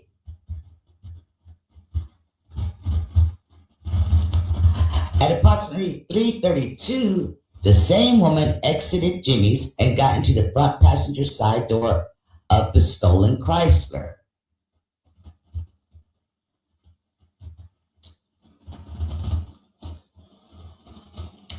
During her interview on April 26, 2022, AJ's girlfriend stated that she went to Jimmy's Famous Burgers on Walgreens on January the 21st of 2021 and identified herself as the woman in the surveillance footage from Walgreens and Jimmy's Burgers. AJ's girlfriend stated that individual X drove AJ's girlfriend to Walgreens and Jimmy's Burgers. And then we have a footnote number 6. It says, on or about May the 23rd of 2022, law enforcement interviewed individual X. Individual X denied driving individual C to Walgreens and Jimmy's Burgers and denied having ever been to Walgreens or Jimmy's Burgers with AJ's girlfriend. According to individual X has only been in a car with AJ's girlfriend once, which was on a different occasion. Now, I'm assuming since they're not pointing him out on any of the footage, they believe him. During the same interview, AJ's girlfriend also stated that her mother's name was individual D.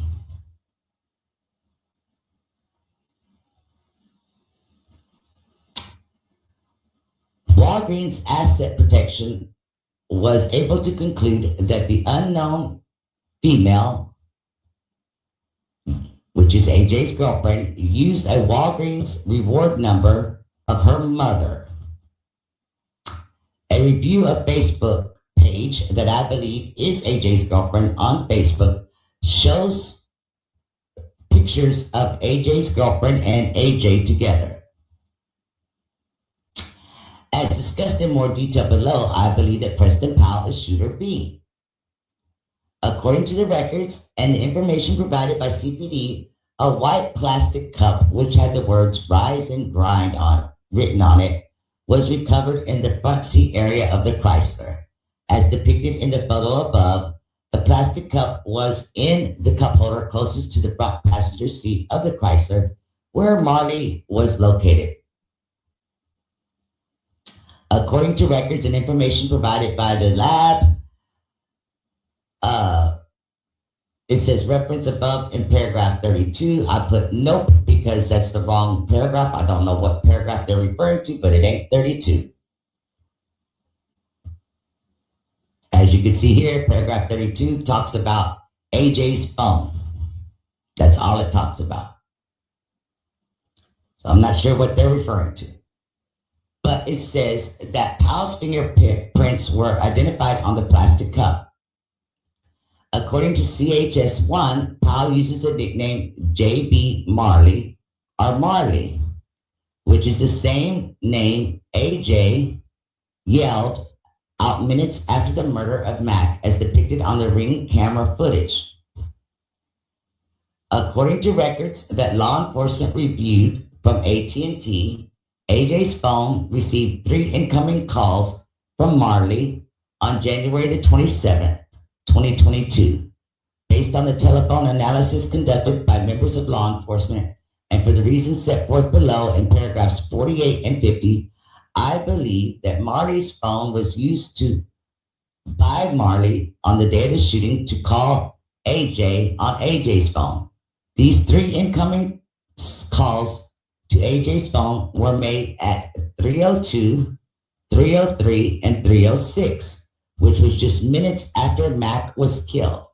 None of these calls were answered because AJ's phone was left in the Chrysler. Number 48. According to the records that law enforcement reviewed from Sprint T-Mobile, Marley's phone is registered to individual E at 104th Street, which is the same address that he has listed as his home address when he was arrested by CPD on or about May the 8th of 2021.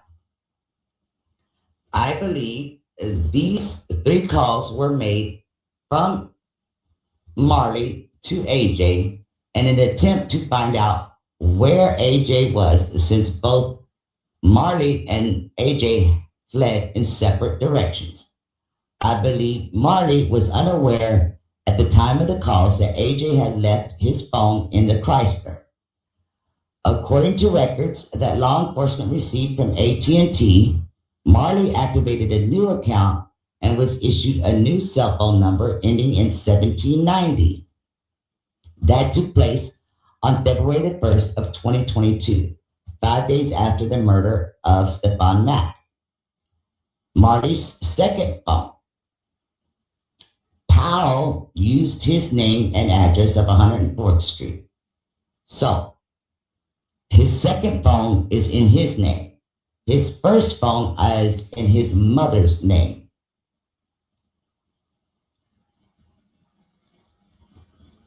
It says, but on his first phone, which is number 3, it does not show that it has been deactivated yet. On common call analysis performed by members of law enforcement analyzing calls made and received from the number 3 phone and the number 2 phone from Marley, shows that Marley's first phone and Marley's second phone had 2 of the same common called contacts. Now they're jumping over to Lil Durk released a new song titled Aha after Mack was murdered. On or about February the 22nd of 2022, Lil Durk released a song titled Aha.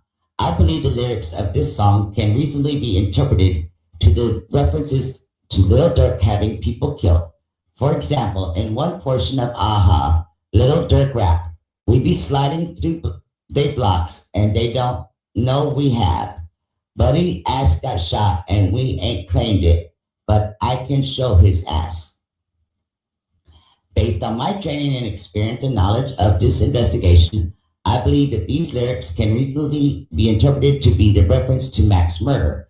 After Mack was murdered, an unknown individual recorded the Youth Peace Center surveillance video of the murder on what appears to have been a separate video recording device, possibly a cell phone, and distributed the video to others.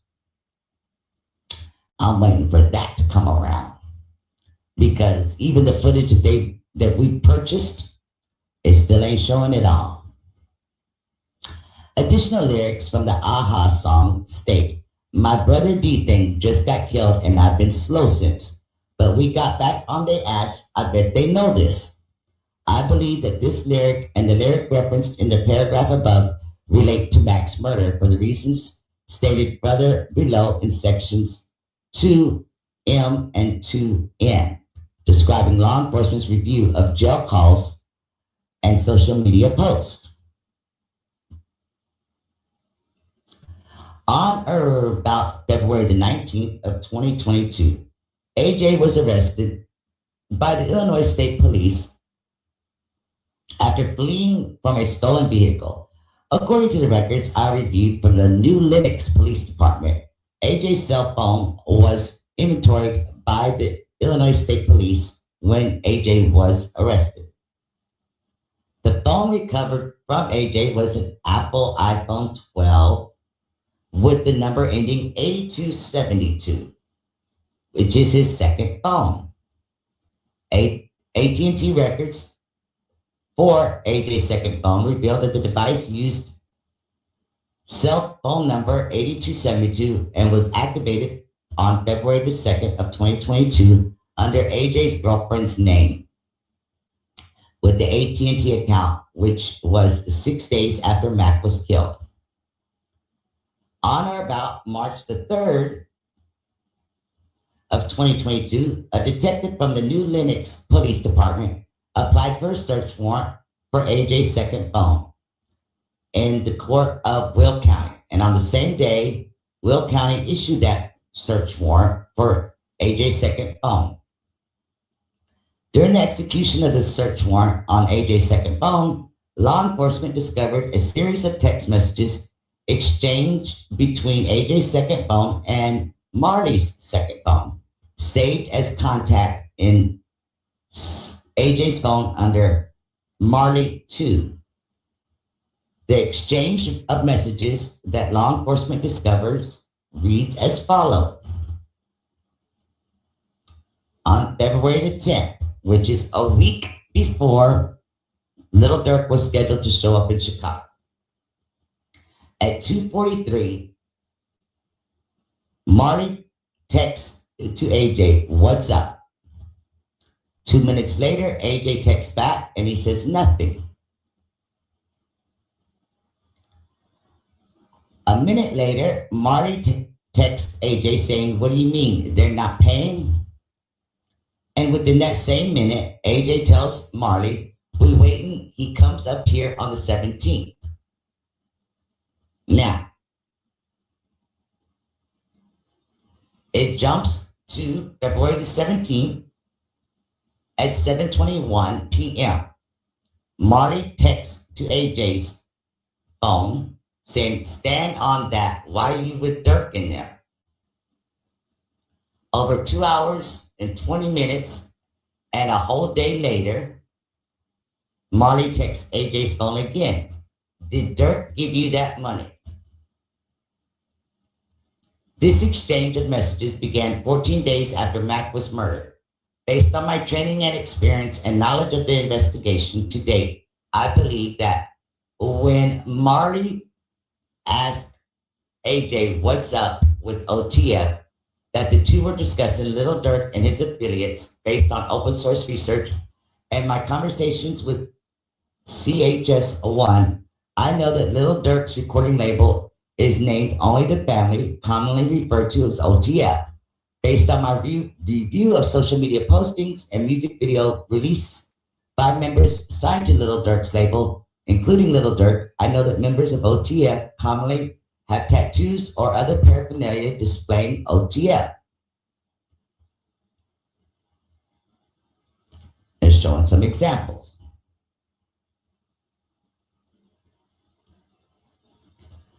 When the user of AJ's second phone and Marley's second phone exchanged the messages, "Nothing, what do you mean they're not paying?" The user of AJ's phone was indicating that they had not yet been paid. And when the user of AJ's second phone wrote "nothing," prompting the user of Marley's second phone to question whether there was an issue with them being paid for Mack's murder. When the user of AJ's second phone wrote, "We waiting, he comes up here on the 17th," the user of AJ's second phone was indicating that he was waiting for Little Durk to come into town on February the 17th to pay them for having murdered Mack. When the user of Marley's second phone wrote on the 17th, "Stand on that. Why are you with Durk in them?" to AJ, Marley was telling AJ to insist on getting paid when he saw Little Durk on February the 17th. The next day, the user of Marley's phone wrote, "Did Durk give you that money?" He texted that to AJ. Marley was asking AJ if AJ had gotten paid by Little Durk for the two having murdered Mack. Notably, I reviewed Facebook page for the user with the public display name blank in February of 2022. Based on open source, I know that Little Durk was interviewed on blank podcast, the $1 Million Podcast, in February of 2022. On February the 18th, the user of the Facebook page with the display name blank made the following post claiming to have been in the interview with Little Durk. This post appears to be made after the AHA video was shot, and in the post, the user of the Facebook page with the display name blank wrote, among other things, #OTF. Based on my review of the music video AHA, the video appears to have been filmed in Chicago. According to CHS1, the Facebook page with the display name blank belongs to blank, which is the leader of Mike City, because he point blank says, I'm littlest back there with my head on the ceiling.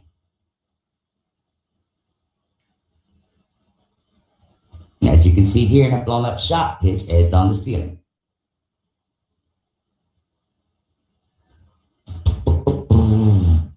Subject number 4 phone.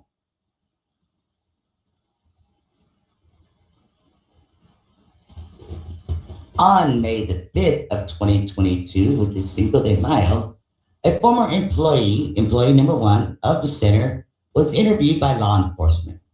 That employee was present at the center on January the 27th of 2022 when Mack was murdered.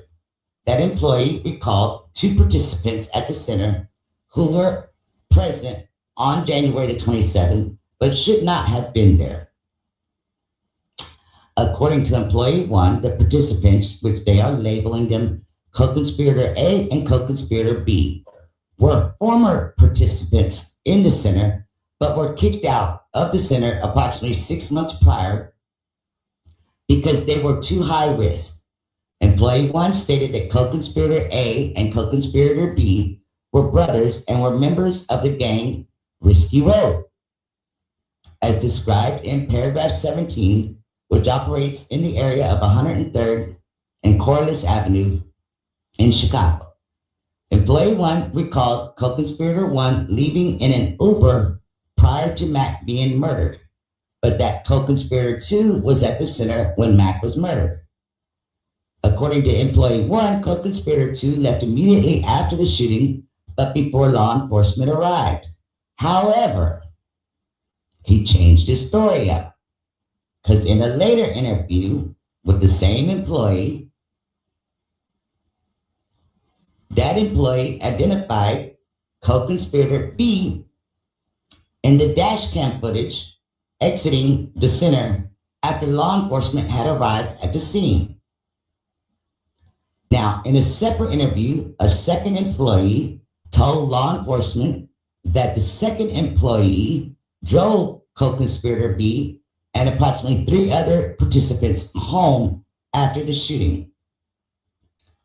Employee 1 stated to law enforcement that he or she heard after Mack was murdered that there was anywhere from $50,000 to $500,000 being offered for someone to kill Mack.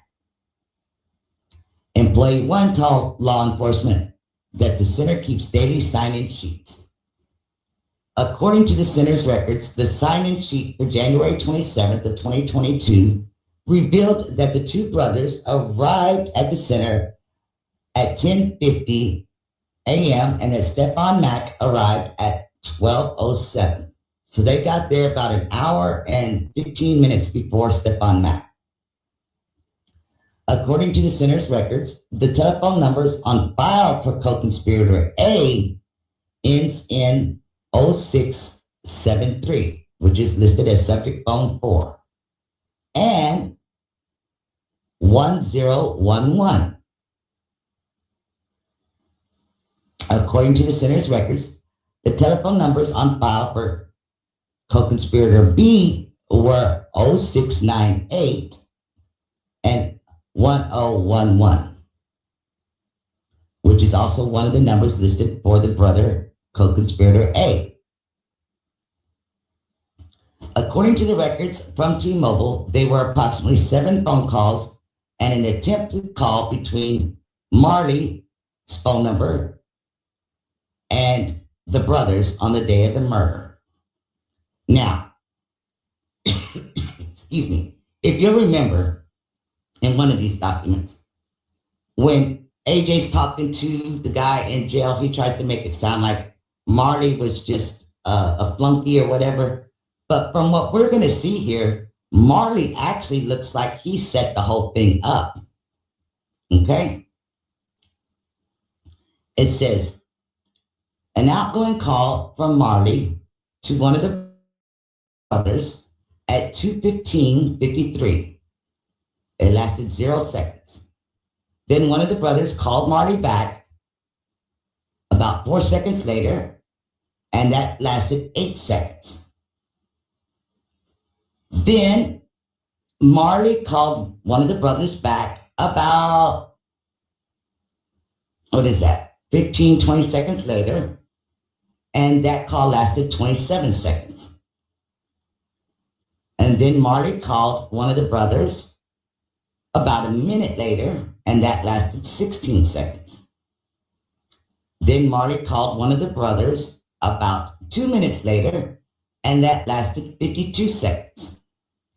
Then Marley called one of the brothers at 2:38:45, and that lasted 48 seconds.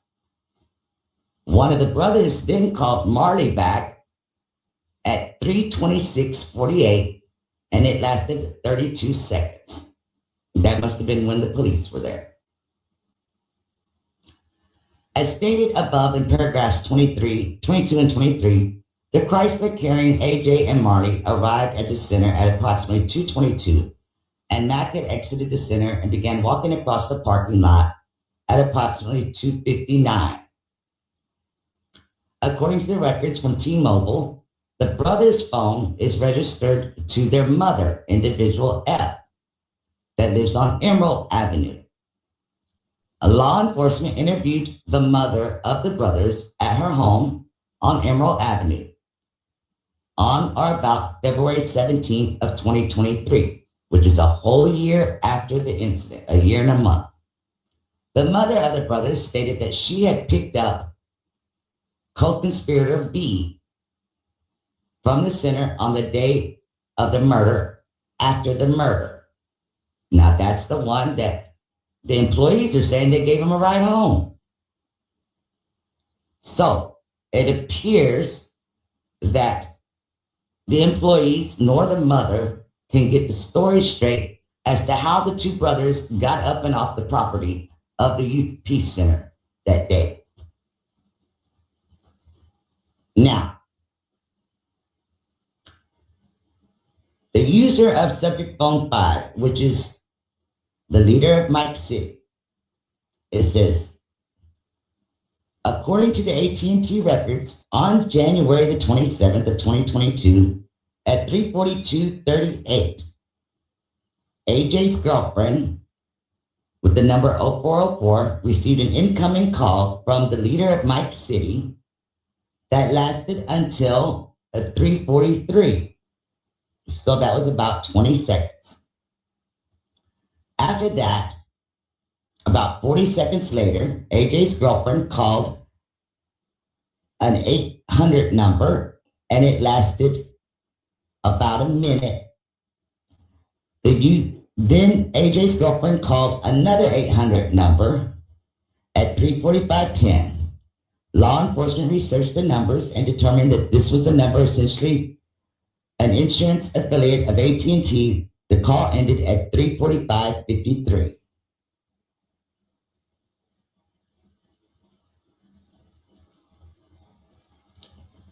AJ's girlfriend then called an 800 number at 3:46:15. Law enforcement researched the number and determined that this telephone number is affiliated with AT&T, and that call ended at 3:56:42. At approximately 3:57:48, AJ's girlfriend then called the leader of Mack City, but he didn't answer.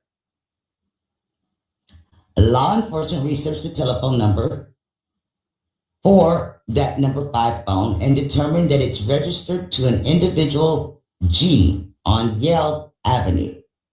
Individual G was approximately 11 years old at the time of Mack's murder. Law enforcement researched the address and determined that individual H also lives at this address. According to law enforcement database, individual H was listed as having lived at this address since February of 2020 until now. Members of law enforcement continue to research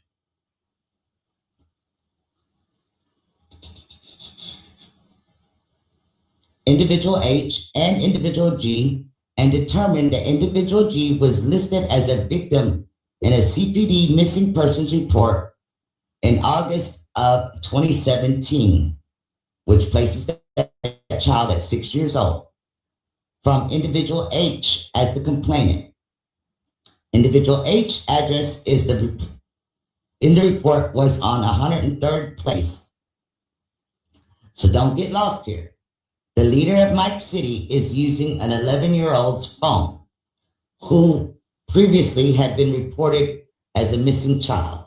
Obviously, he was found, or they were found. According to law enforcement database, blank referenced above in paragraphs 16 and 58.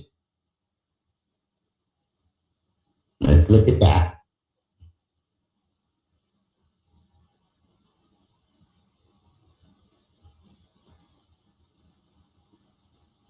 '16 says, according to CH1, the leader of Mike City, circled in red below, has ties to Little Durk and has been in rap videos with Little Durk, circled below in red on the right. And then paragraph 58 shows the, I guess it's Instagram posting. It's talking about his heads up on the ceiling. It says that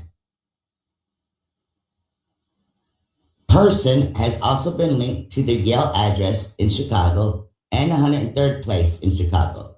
According to the database, blank residence was listed as on Yale Avenue from April 2022 to April 22, and as 103rd from February of 2019 to April of 2022. Social media post.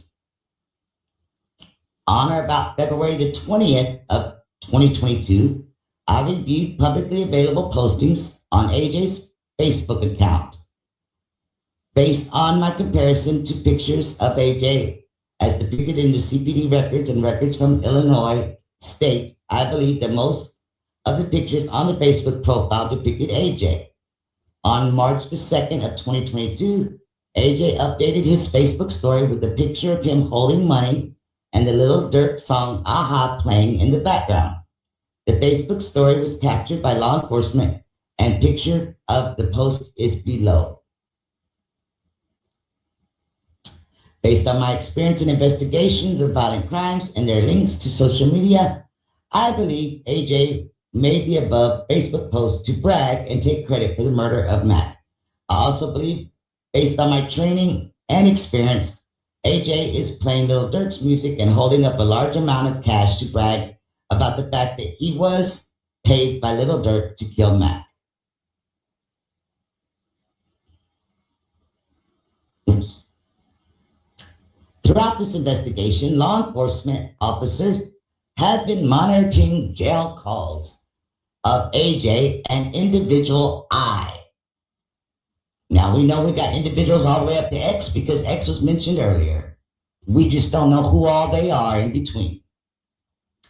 An individual that law enforcement believes is an associate of Montgomery, based on, among other things, individual I having made 12 calls from the Cook County Jail to AJ. This is while he was locked up. From January the 1st of 2022 through January the 25th of 2022. AJ is currently in the custody of Cook County Jail as a result of being arrested from fleeing from a stolen vehicle as described above. But individual I is currently in the custody of Cook County Jail on unrelated charges.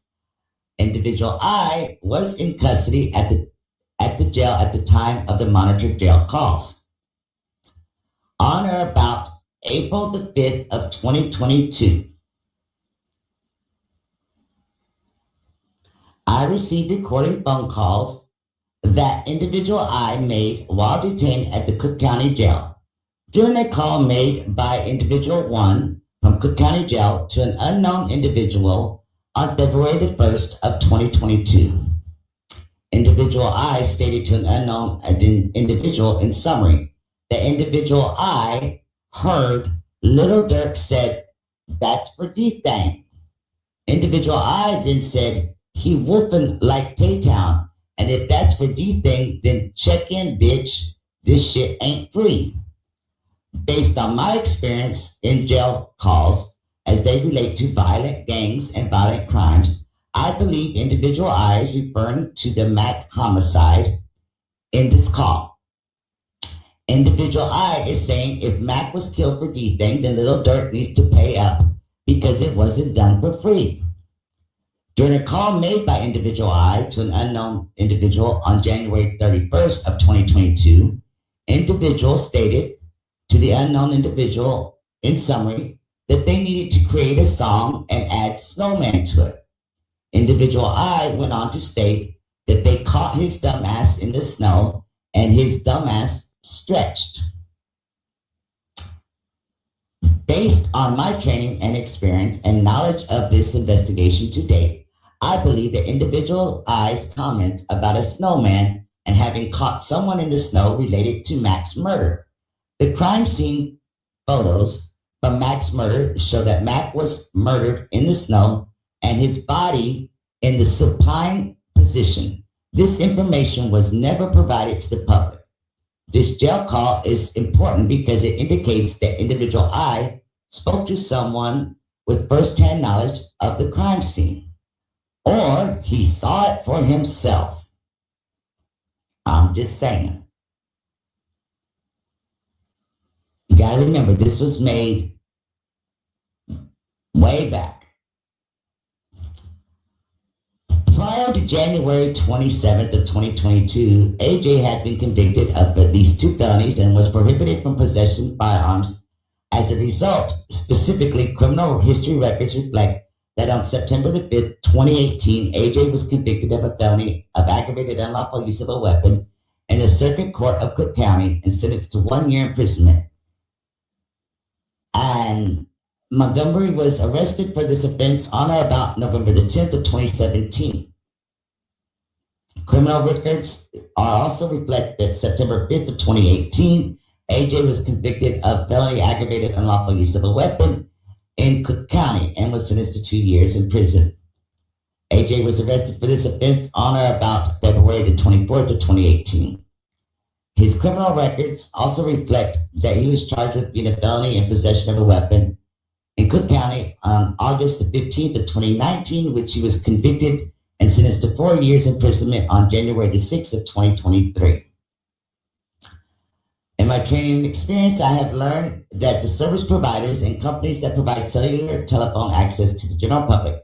I also know that providers of cell phone telephone service has technical capabilities that allow them to collect and generate information about the locations of cellular phone telephones in which they provide service, including on-site data and also known to tower-based information or cell tower sector records.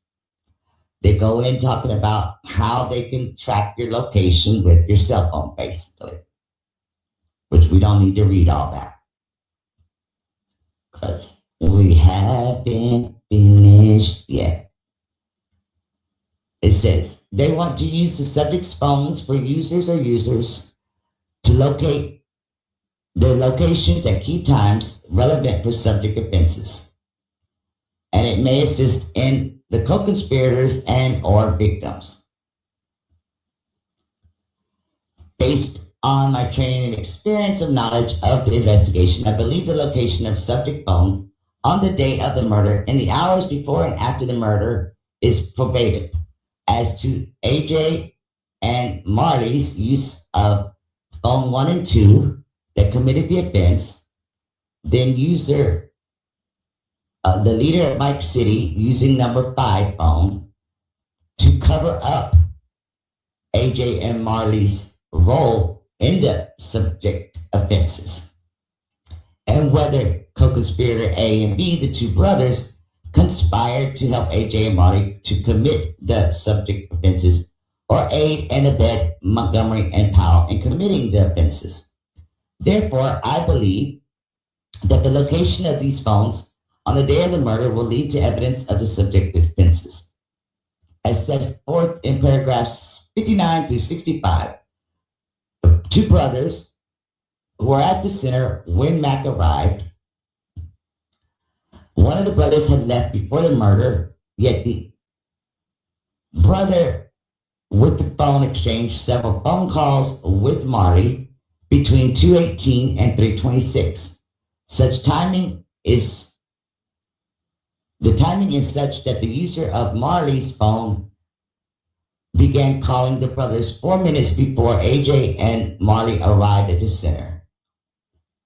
And the brothers called Marley's phone while they were sitting in the parking lot. Let's see. Now the brothers were exchanging calls with Marley, the brothers, and the leader of Mike City. It says the location of Marley, the brothers, and the leader of Mike City after the murder is probative as to the subject offenses as well. Similarly, Marley and the brothers and the leader of Mike City were near each other after the murder. Marley and the leader of Mike City after the murder, that could mean that Marley or another co-conspirator or accessory after the fact used the leader of Mike City's phone to call AJ's girlfriend to report that AJ's phone was stolen. If the brothers was near Marley or the leader of Mike City after the murder, that would also be probative as to the brothers and their role as co-conspirators, aider and abettor of these offenses. So they are requesting that warrant. Now, I went through a long time ago and made this to try to keep everybody straight on whose phone was what and who it was and how it was and here we go and there you go and all that good stuff, okay? And like I said, we have individuals listed all the way up to at least the letter X. So from I, you got JKLMNOPQRX. We got that many in between that are also people that they have involved in some way, shape, or form in this case.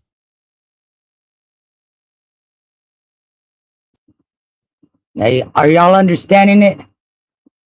That's a lot of people just from the Stephon Mack case that nobody knows who they are, and they never will because they plea bargained it. So it'll never be brought to trial. Some of them might end up being witnesses to certain specific things on Durk's trial, but other than that, we're never going to know. Now, I got one more document I need to share with y'all. Now we are going to jump to May of 2025 when this document was released. Now we're not going to cover all 73 pages because I've already done that in a video and it's a lot of redundant stuff that's being said. I'm just going to point out the stuff that we have not covered yet and how it is relevant to the footage. Now, it says Montgomery Wilson's recorded statements to the CS. On January the 6th, 2023, Montgomery Wilson was convicted of being a felon in possession of a firearm and possession of a stolen vehicle in the Circuit Court of Cook County, Illinois, and sentenced to 4 years imprisonment. While he was at the IDOC custody, the FBI arranged to have another IDOC inmate, the CS, share a cell with Montgomery Wilson for the purpose of recording their conversations. Montgomery Wilson told the CS that he killed Mack, whom he referred to by Mack's nickname, Youngin, to collect a bounty that had been put out for Mack's murder. You can go back and see it, but they have it sealed. It's unavailable. This docket 111 is unavailable to us. And going by the timestamps on here, I'm assuming that is either recording, transcripts, something to that. extent. Montgomery Wilson explained that a member of the Risky Road street gang was the inside source who located Mack and was in phone contact with Powell, whom he referred to by Powell's nickname, Marley, on the day of Mack's murder.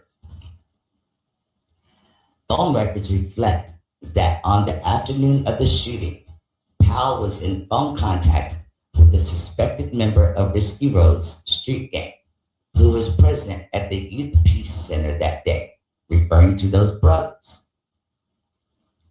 In the course of discussing the murder, Montgomery Wilson told the CS that he had shot another victim 4 days earlier using the AR and the same car.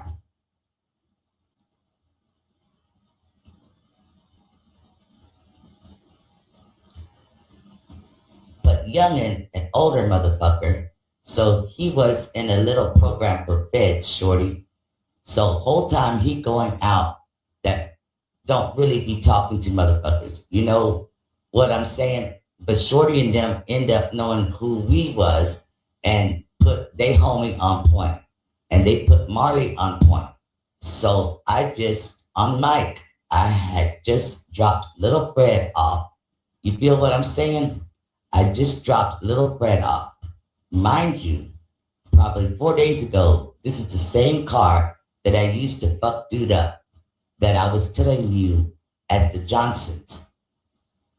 In Inglewood at 63rd, right across from Murder's crib with the AR.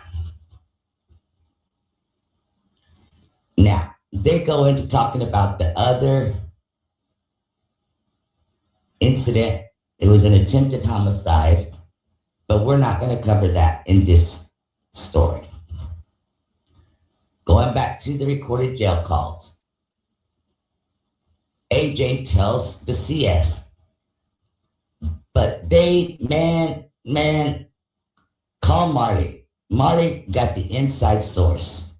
I call Marley, man, where you at? Man, I'm at the crib on 103rd. On mic, I'ma grab you, even though I ain't never did shit with him before. I don't heard of him getting wild. He ain't got no or nothing, but he done got some attempts. You feel what I'm saying? Little flunky shit, but he don't really be getting wild.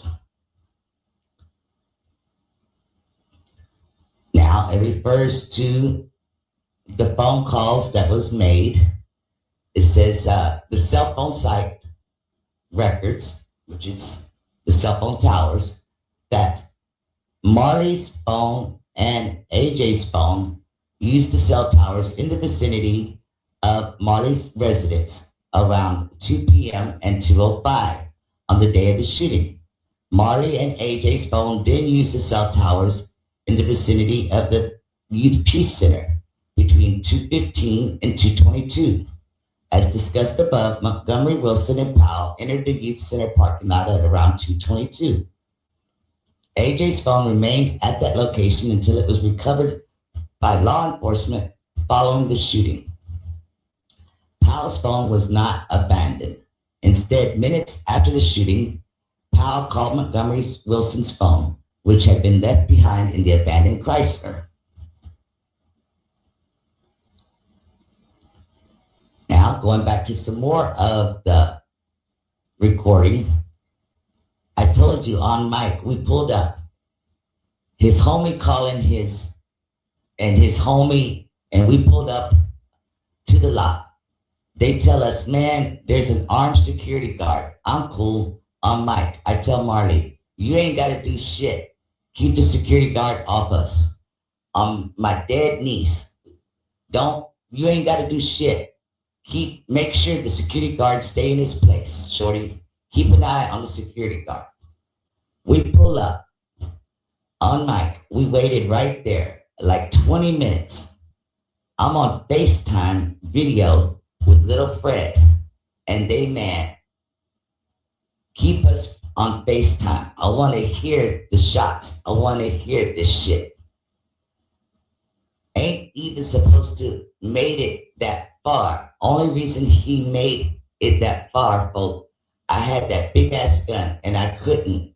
I really don't want to be trying to shoot from no distance. I'm trying to really get on top of you.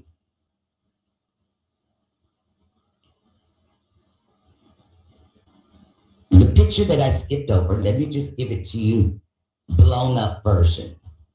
Right here, we have the leader of Mike City. And right here, we have Little Fred from Sircon City. They were both in the AHA video. And they both are going to play a significant role still in this footage. Because what did he say right here? He's on FaceTime with Little Fred and they man. Keep us on FaceTime. I want to hear the shots. I want to hear this shit.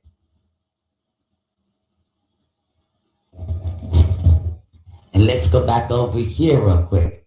What does it say right here?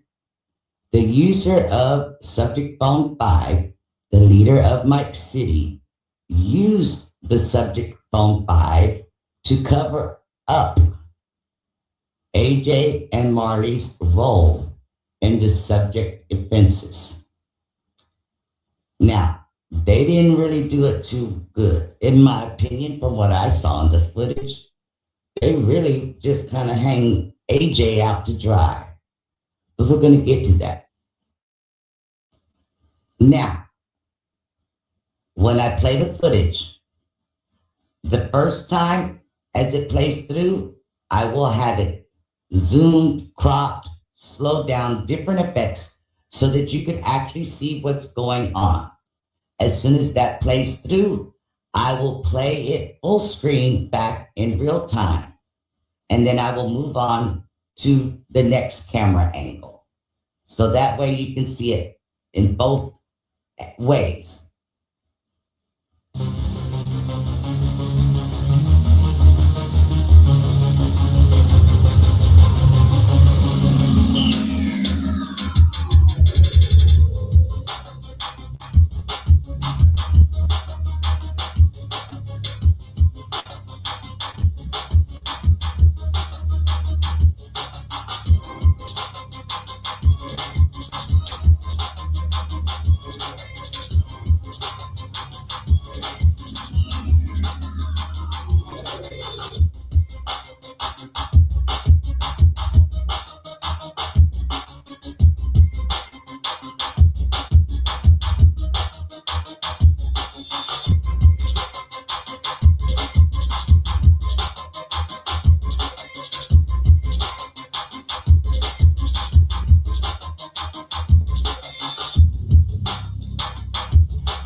Now, for those of y'all that's not aware, this footage you may have seen when I posted it the first time, but there's going to be some additional footage that's going to be added that we got the second time. There's still 28 minutes left in this video, so that's how much footage is still left.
All right.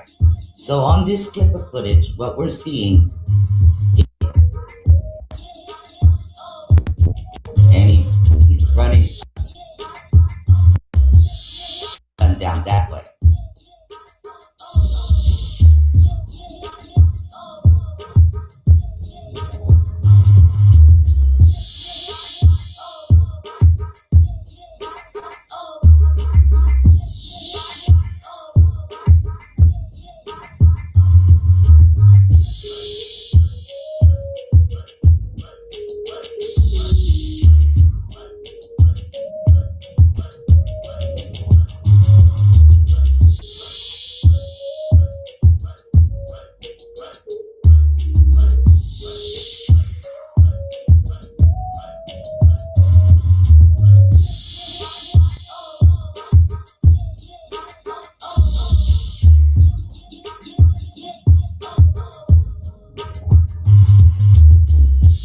Okay, according to the documentation, this is where Stephon Mack's body was found.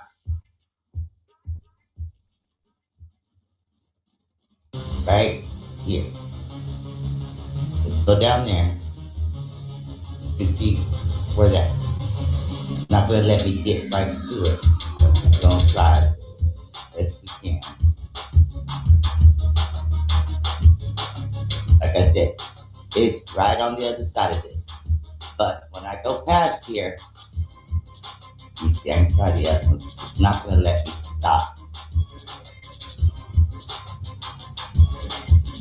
It's right over here. That's old view of it.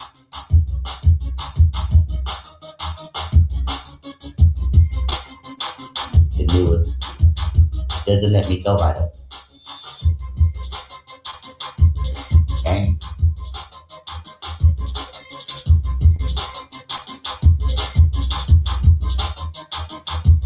So after he chased them through here, down the tracks, they crossed over the tracks. We got him right there. Then he came walking back, jogging back, whichever way you want to say it. He passed up here. They picked him up on the ringer camera. And then right here is where he started calling his name over towards the youth center. And then he keeps walking around this way. And I'm guessing they don't show it on the footage. They made a left because right over here is the address that they give where they found the AR gun. Let's see if we can go down there.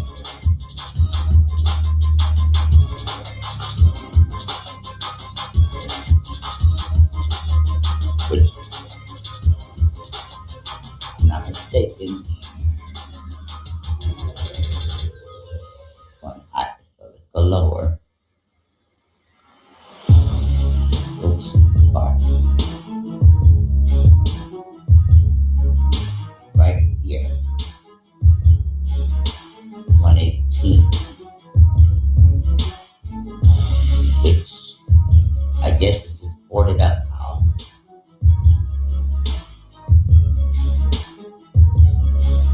This was in 22. July of 22. So this was 6 months after. So that's where they found the gun at. I guess would be a good place to stick it.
So this is the youth center.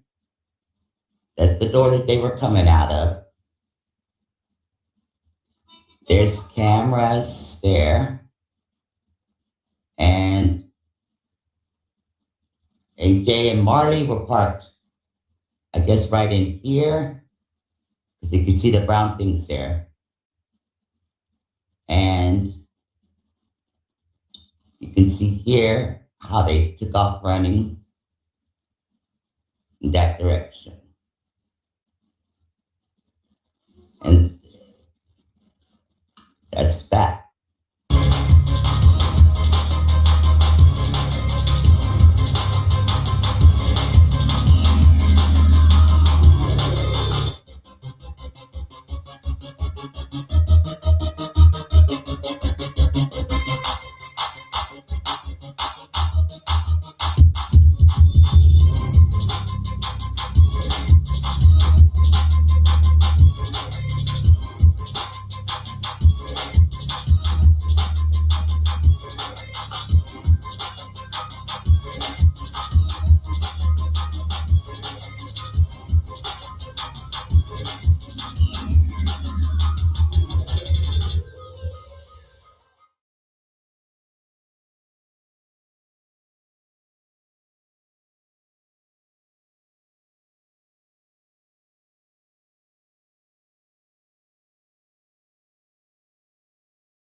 Now, on this clip of footage that I received, that I purchased, it starts out at 2:58:33, which is almost a minute earlier than the other footage that we purchased last month, which, as you can see here, it says 2:59:25. That's the other footage that they had sent me last month. And from this camera angle, it started out at 3:06. And let me zoom you in real quick here. You see that white van there? That's the van that comes out from the alleyway of where AJ was coming up from. He's crossing over all the lanes of traffic, and he's going to be coming up the wrong side of the road on the footage. Now, this is the timestamp at 3:08.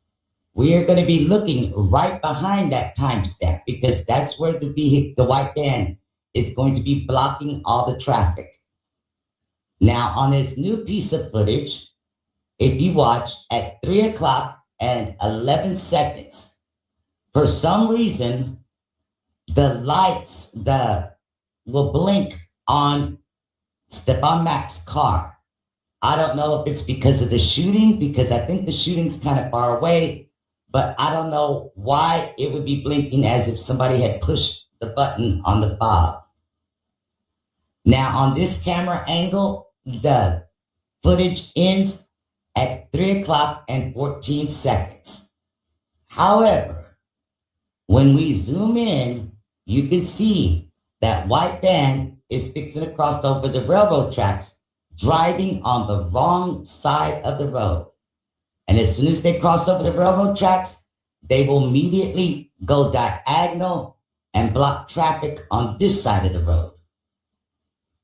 Now, I'm explaining all this to you because the footage happens so fast, you may not catch it. But at 26 seconds past 3:00, you can see the front end of that white van where they're starting to drive diagonal and come straight towards the snow on this side of the road. And as you can see here at 43 seconds after 3:00, how the van has stopped, blocking the second and third lane of traffic. The first lane is still open, but there's a front end of a car behind them. That car is going to back up and drive around them. Now, from this camera angle view, at 43 seconds past 3:00 is where this footage ends from this camera. A few seconds after that is where you're seeing The person exit out of the white van, and that white car that was behind them has driven around them now. When they get out of the van, they are talking on a phone, looking around. At 3:01:06 is where the ring camera footage starts up, which means that van has already came through here and is parked out there on that side area. 6 seconds later at 3:01:12, the driver of that white van gets back in the van. Then at 3:01:19, without having to back up, just turns his wheel and pulls forward and leaves after blocking the 2 lanes of traffic. And I guarantee you, once the footage starts rolling, you would not have spotted all these things without me pointing them out. At 3:03:07, you can see down here on the bottom right, the foot of the leader of Mike City first steps around the corner. Like I said, he walks kind of past that van a little bit, turns around and comes back. And as you can see with this timestamp, this clip of footage actually goes to 3:04:10. Now, let me just take this moment to say this. Between all this footage last month and this month, it cost us $170. Please don't screen record it and go play it all over YouTube. For the ones that didn't want to help pitch in, that like to steal things so they can make money off, making money off of it without having to do any of the work. And yes, this took me several weeks, several days. And like I said, $170 to get this. And I want to share it with y'all, but I don't want to get robbed. And like I stated before, if I see it, and I've already spotted it in another place besides DJ Academics, but if I see this new footage anywhere on YouTube, I will be filing for intellectual property theft. Just so y'all know. If you want to use parts of it, hit me up, talk to me, do something. Don't just steal it. Okay, now I'm going to play this in real time first, so you can see that white van down there. And then I'm going to play it in slow motion. Because this little clip here is a total of 8 seconds long.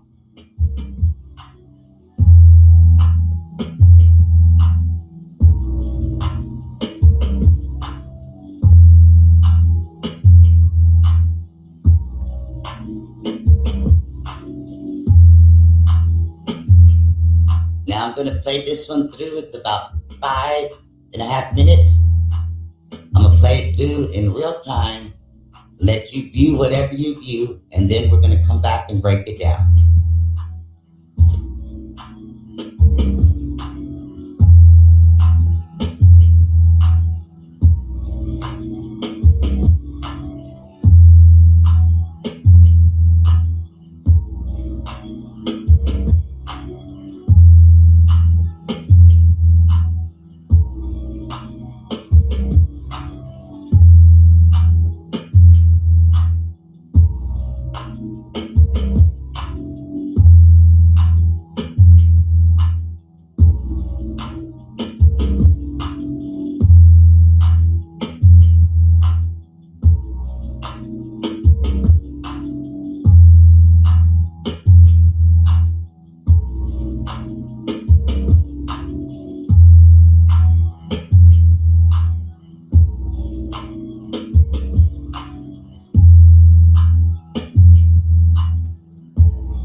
Y'all can clearly see that that's two-way traffic. So that white van will be coming down the wrong way on a two-way street.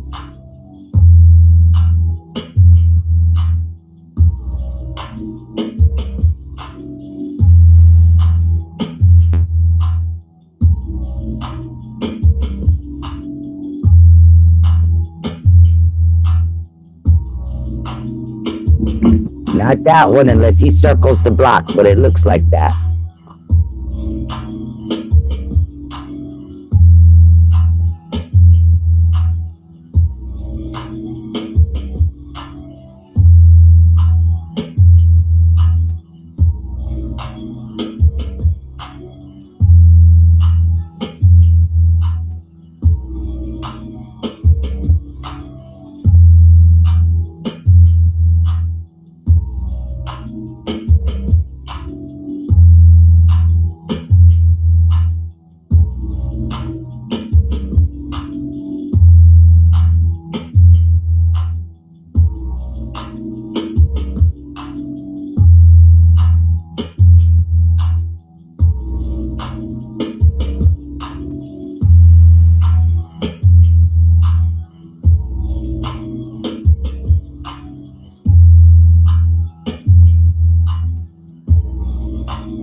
Okay, now this is still rolling in real time.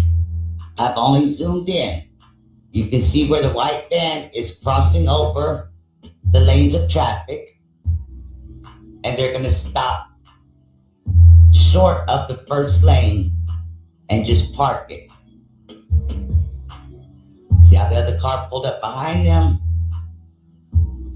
And then they proceed, after a few seconds, to open the driver's side door. Like I said, this is real time. He's not in any hurry. It appears that he's on his cell phone on speaker as well, looking up and down at the cell phone. Gets back in the vehicle, puts it in drive, turns the wheels, and proceeds on. Now, on this first time, we're going to concentrate on the leader of Mike City. We're going to follow him as he comes back down. You will see him lower his face mask while he's talking on his cell phone.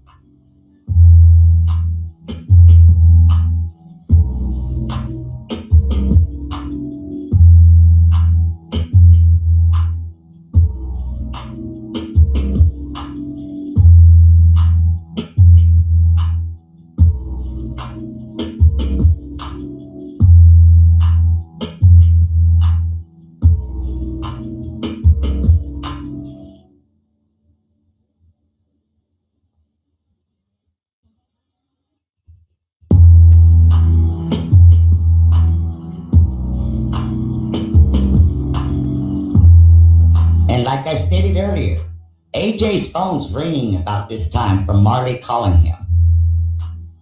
Now we're going to concentrate on little Fred coming around. So we're going to let the leader from Mike City just go ahead and bypass us and wait for little Fred to come through.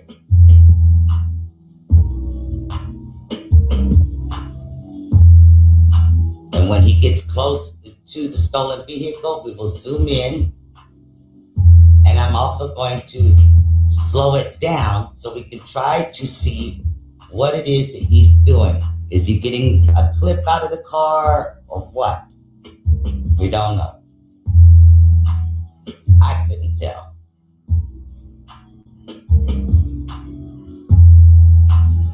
Now you're here. I've zoomed in and slowed it down. He's reaching in and getting something. He's going to slide it in his pocket. He leaves the door open. By the way, see Hood, I finally saw Marley taking off with the gun. Now here, I've slowed it back down again so you can see him pulling the gun out, and he's going to hold it upwards. And that is the end of the footage.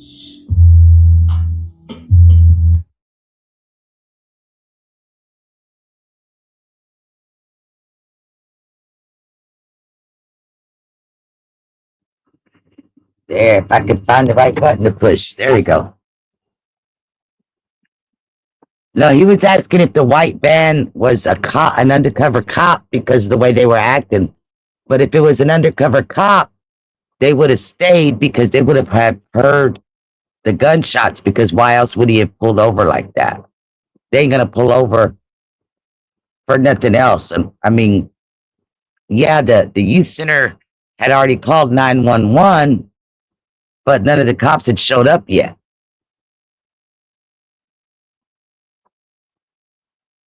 Yes, in the paperwork that we were reading, specifically they said the leader of Mike City came to the crime scene, and they were talking about how he helped try to cover up some stuff with the cell phones and stuff by telling the girlfriend to call and report AJ's phone being lost because he left it in the car. So he knew he had left the phone in the car somehow. I don't know if Fred told him he saw them in there or what. But that's what when I was reading the documents earlier, if you missed it, you have to go back to the beginning. When I read those documents, it said that at such and such time, which was so many minutes past the shooting, Benji, which is the leader of Mike City, had called AJ's girlfriend and told her to report his phone stolen. So the cops knew who they were and got somebody's phones. I mean, they got so many phones in this case. Like I said, the individuals go all the way through the letter X. That's almost the whole damn alphabet. D-Love is dropping a link to my OTF playlist that I have on my channel for those of y'all that are interested.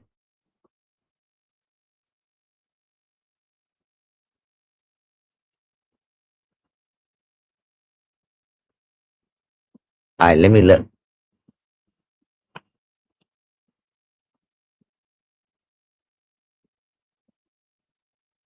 Yeah, y'all passing love notes in my DM. Y'all got to do it early because I got to be at work in 6 hours. I got to crash out.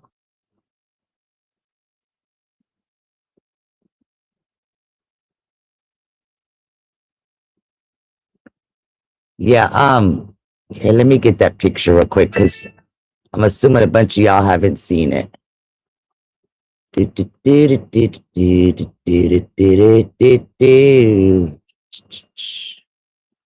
Let me find it again. Give me just a second. I'll show you what happened. What happened?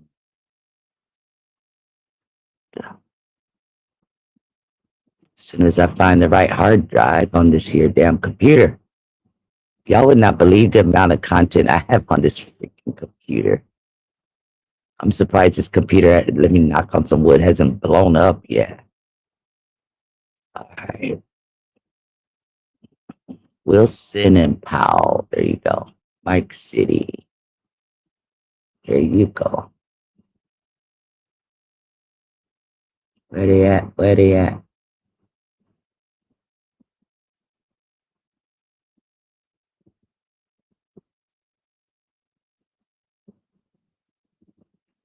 Well, I know his picture did not just vanish.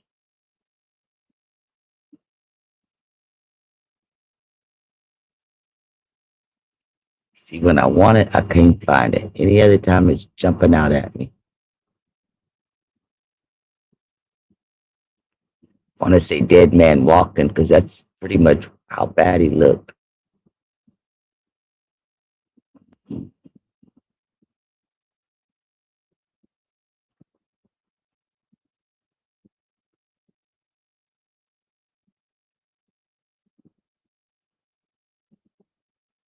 Damn, how could it just walk away?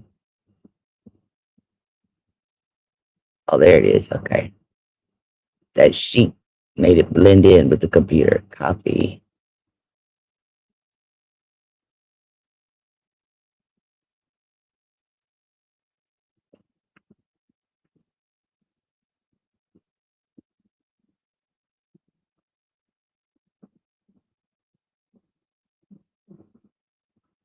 All right, there we go. Sorry. Had to find it.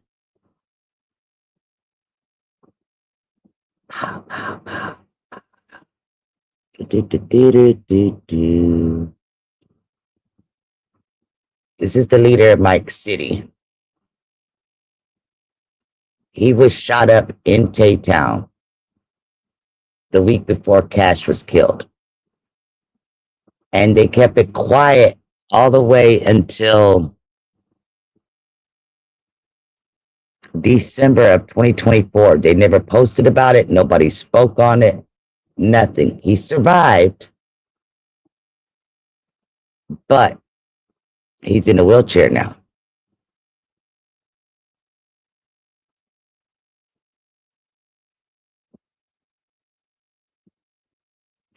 The Mike City leader is Benji. Mike City leader is Benji Bundle.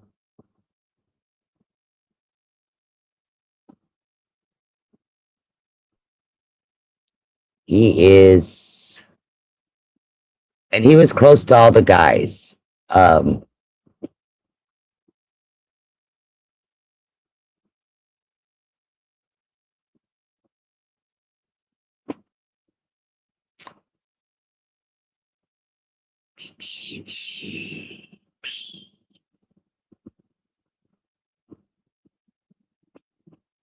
Pull this up. Show you how close he was.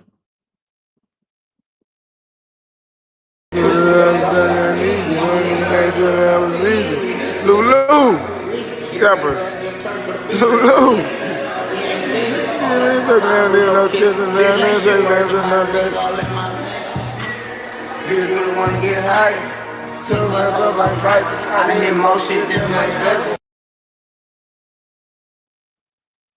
So that gives you an idea there.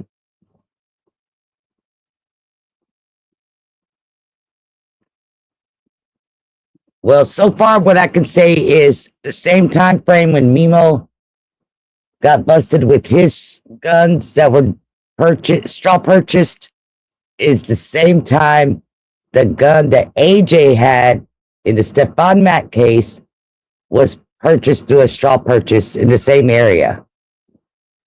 I don't know if it was by the same guy because in the Stephon Mack case, they don't say who purchased that gun. They just put a time and a date on it and a place. So.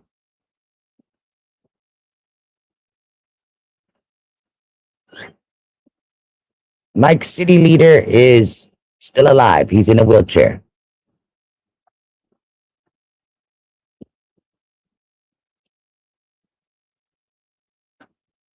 He's still alive. He's still alive. Let me shut up.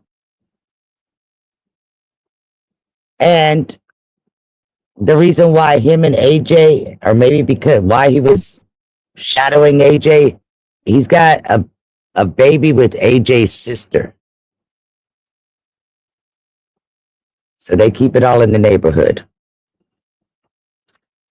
I appreciate all of y'all tuning in. It was a great live.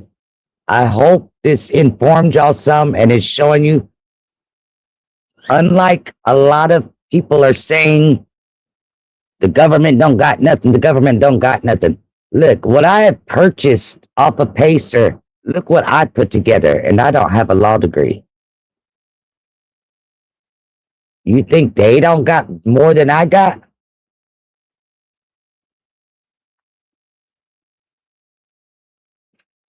No, that's the Livetic. The Livetic that tried that one with his fake ass headshot. But I appreciate you all tuning in. You guys stay safe. I gotta hit the sack. Like I said, I gotta be at work in 6 hours. But this was a long time coming.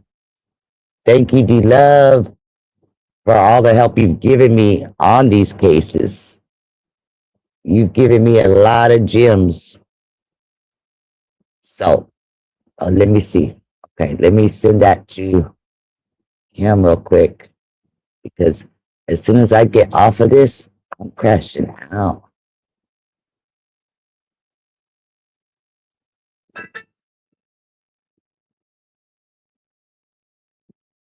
I'm answering this.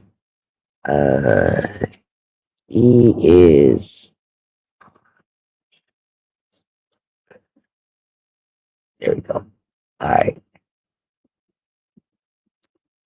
Why is it not letting me forward things from my computer? It's making me do it from my phone. Thank you, Romero. All right, you guys, be safe. And those of y'all that came in late, it's worth the rewind. Trust me. A lot of information. William, I'll get that to you right now. And I will catch you on the flip side.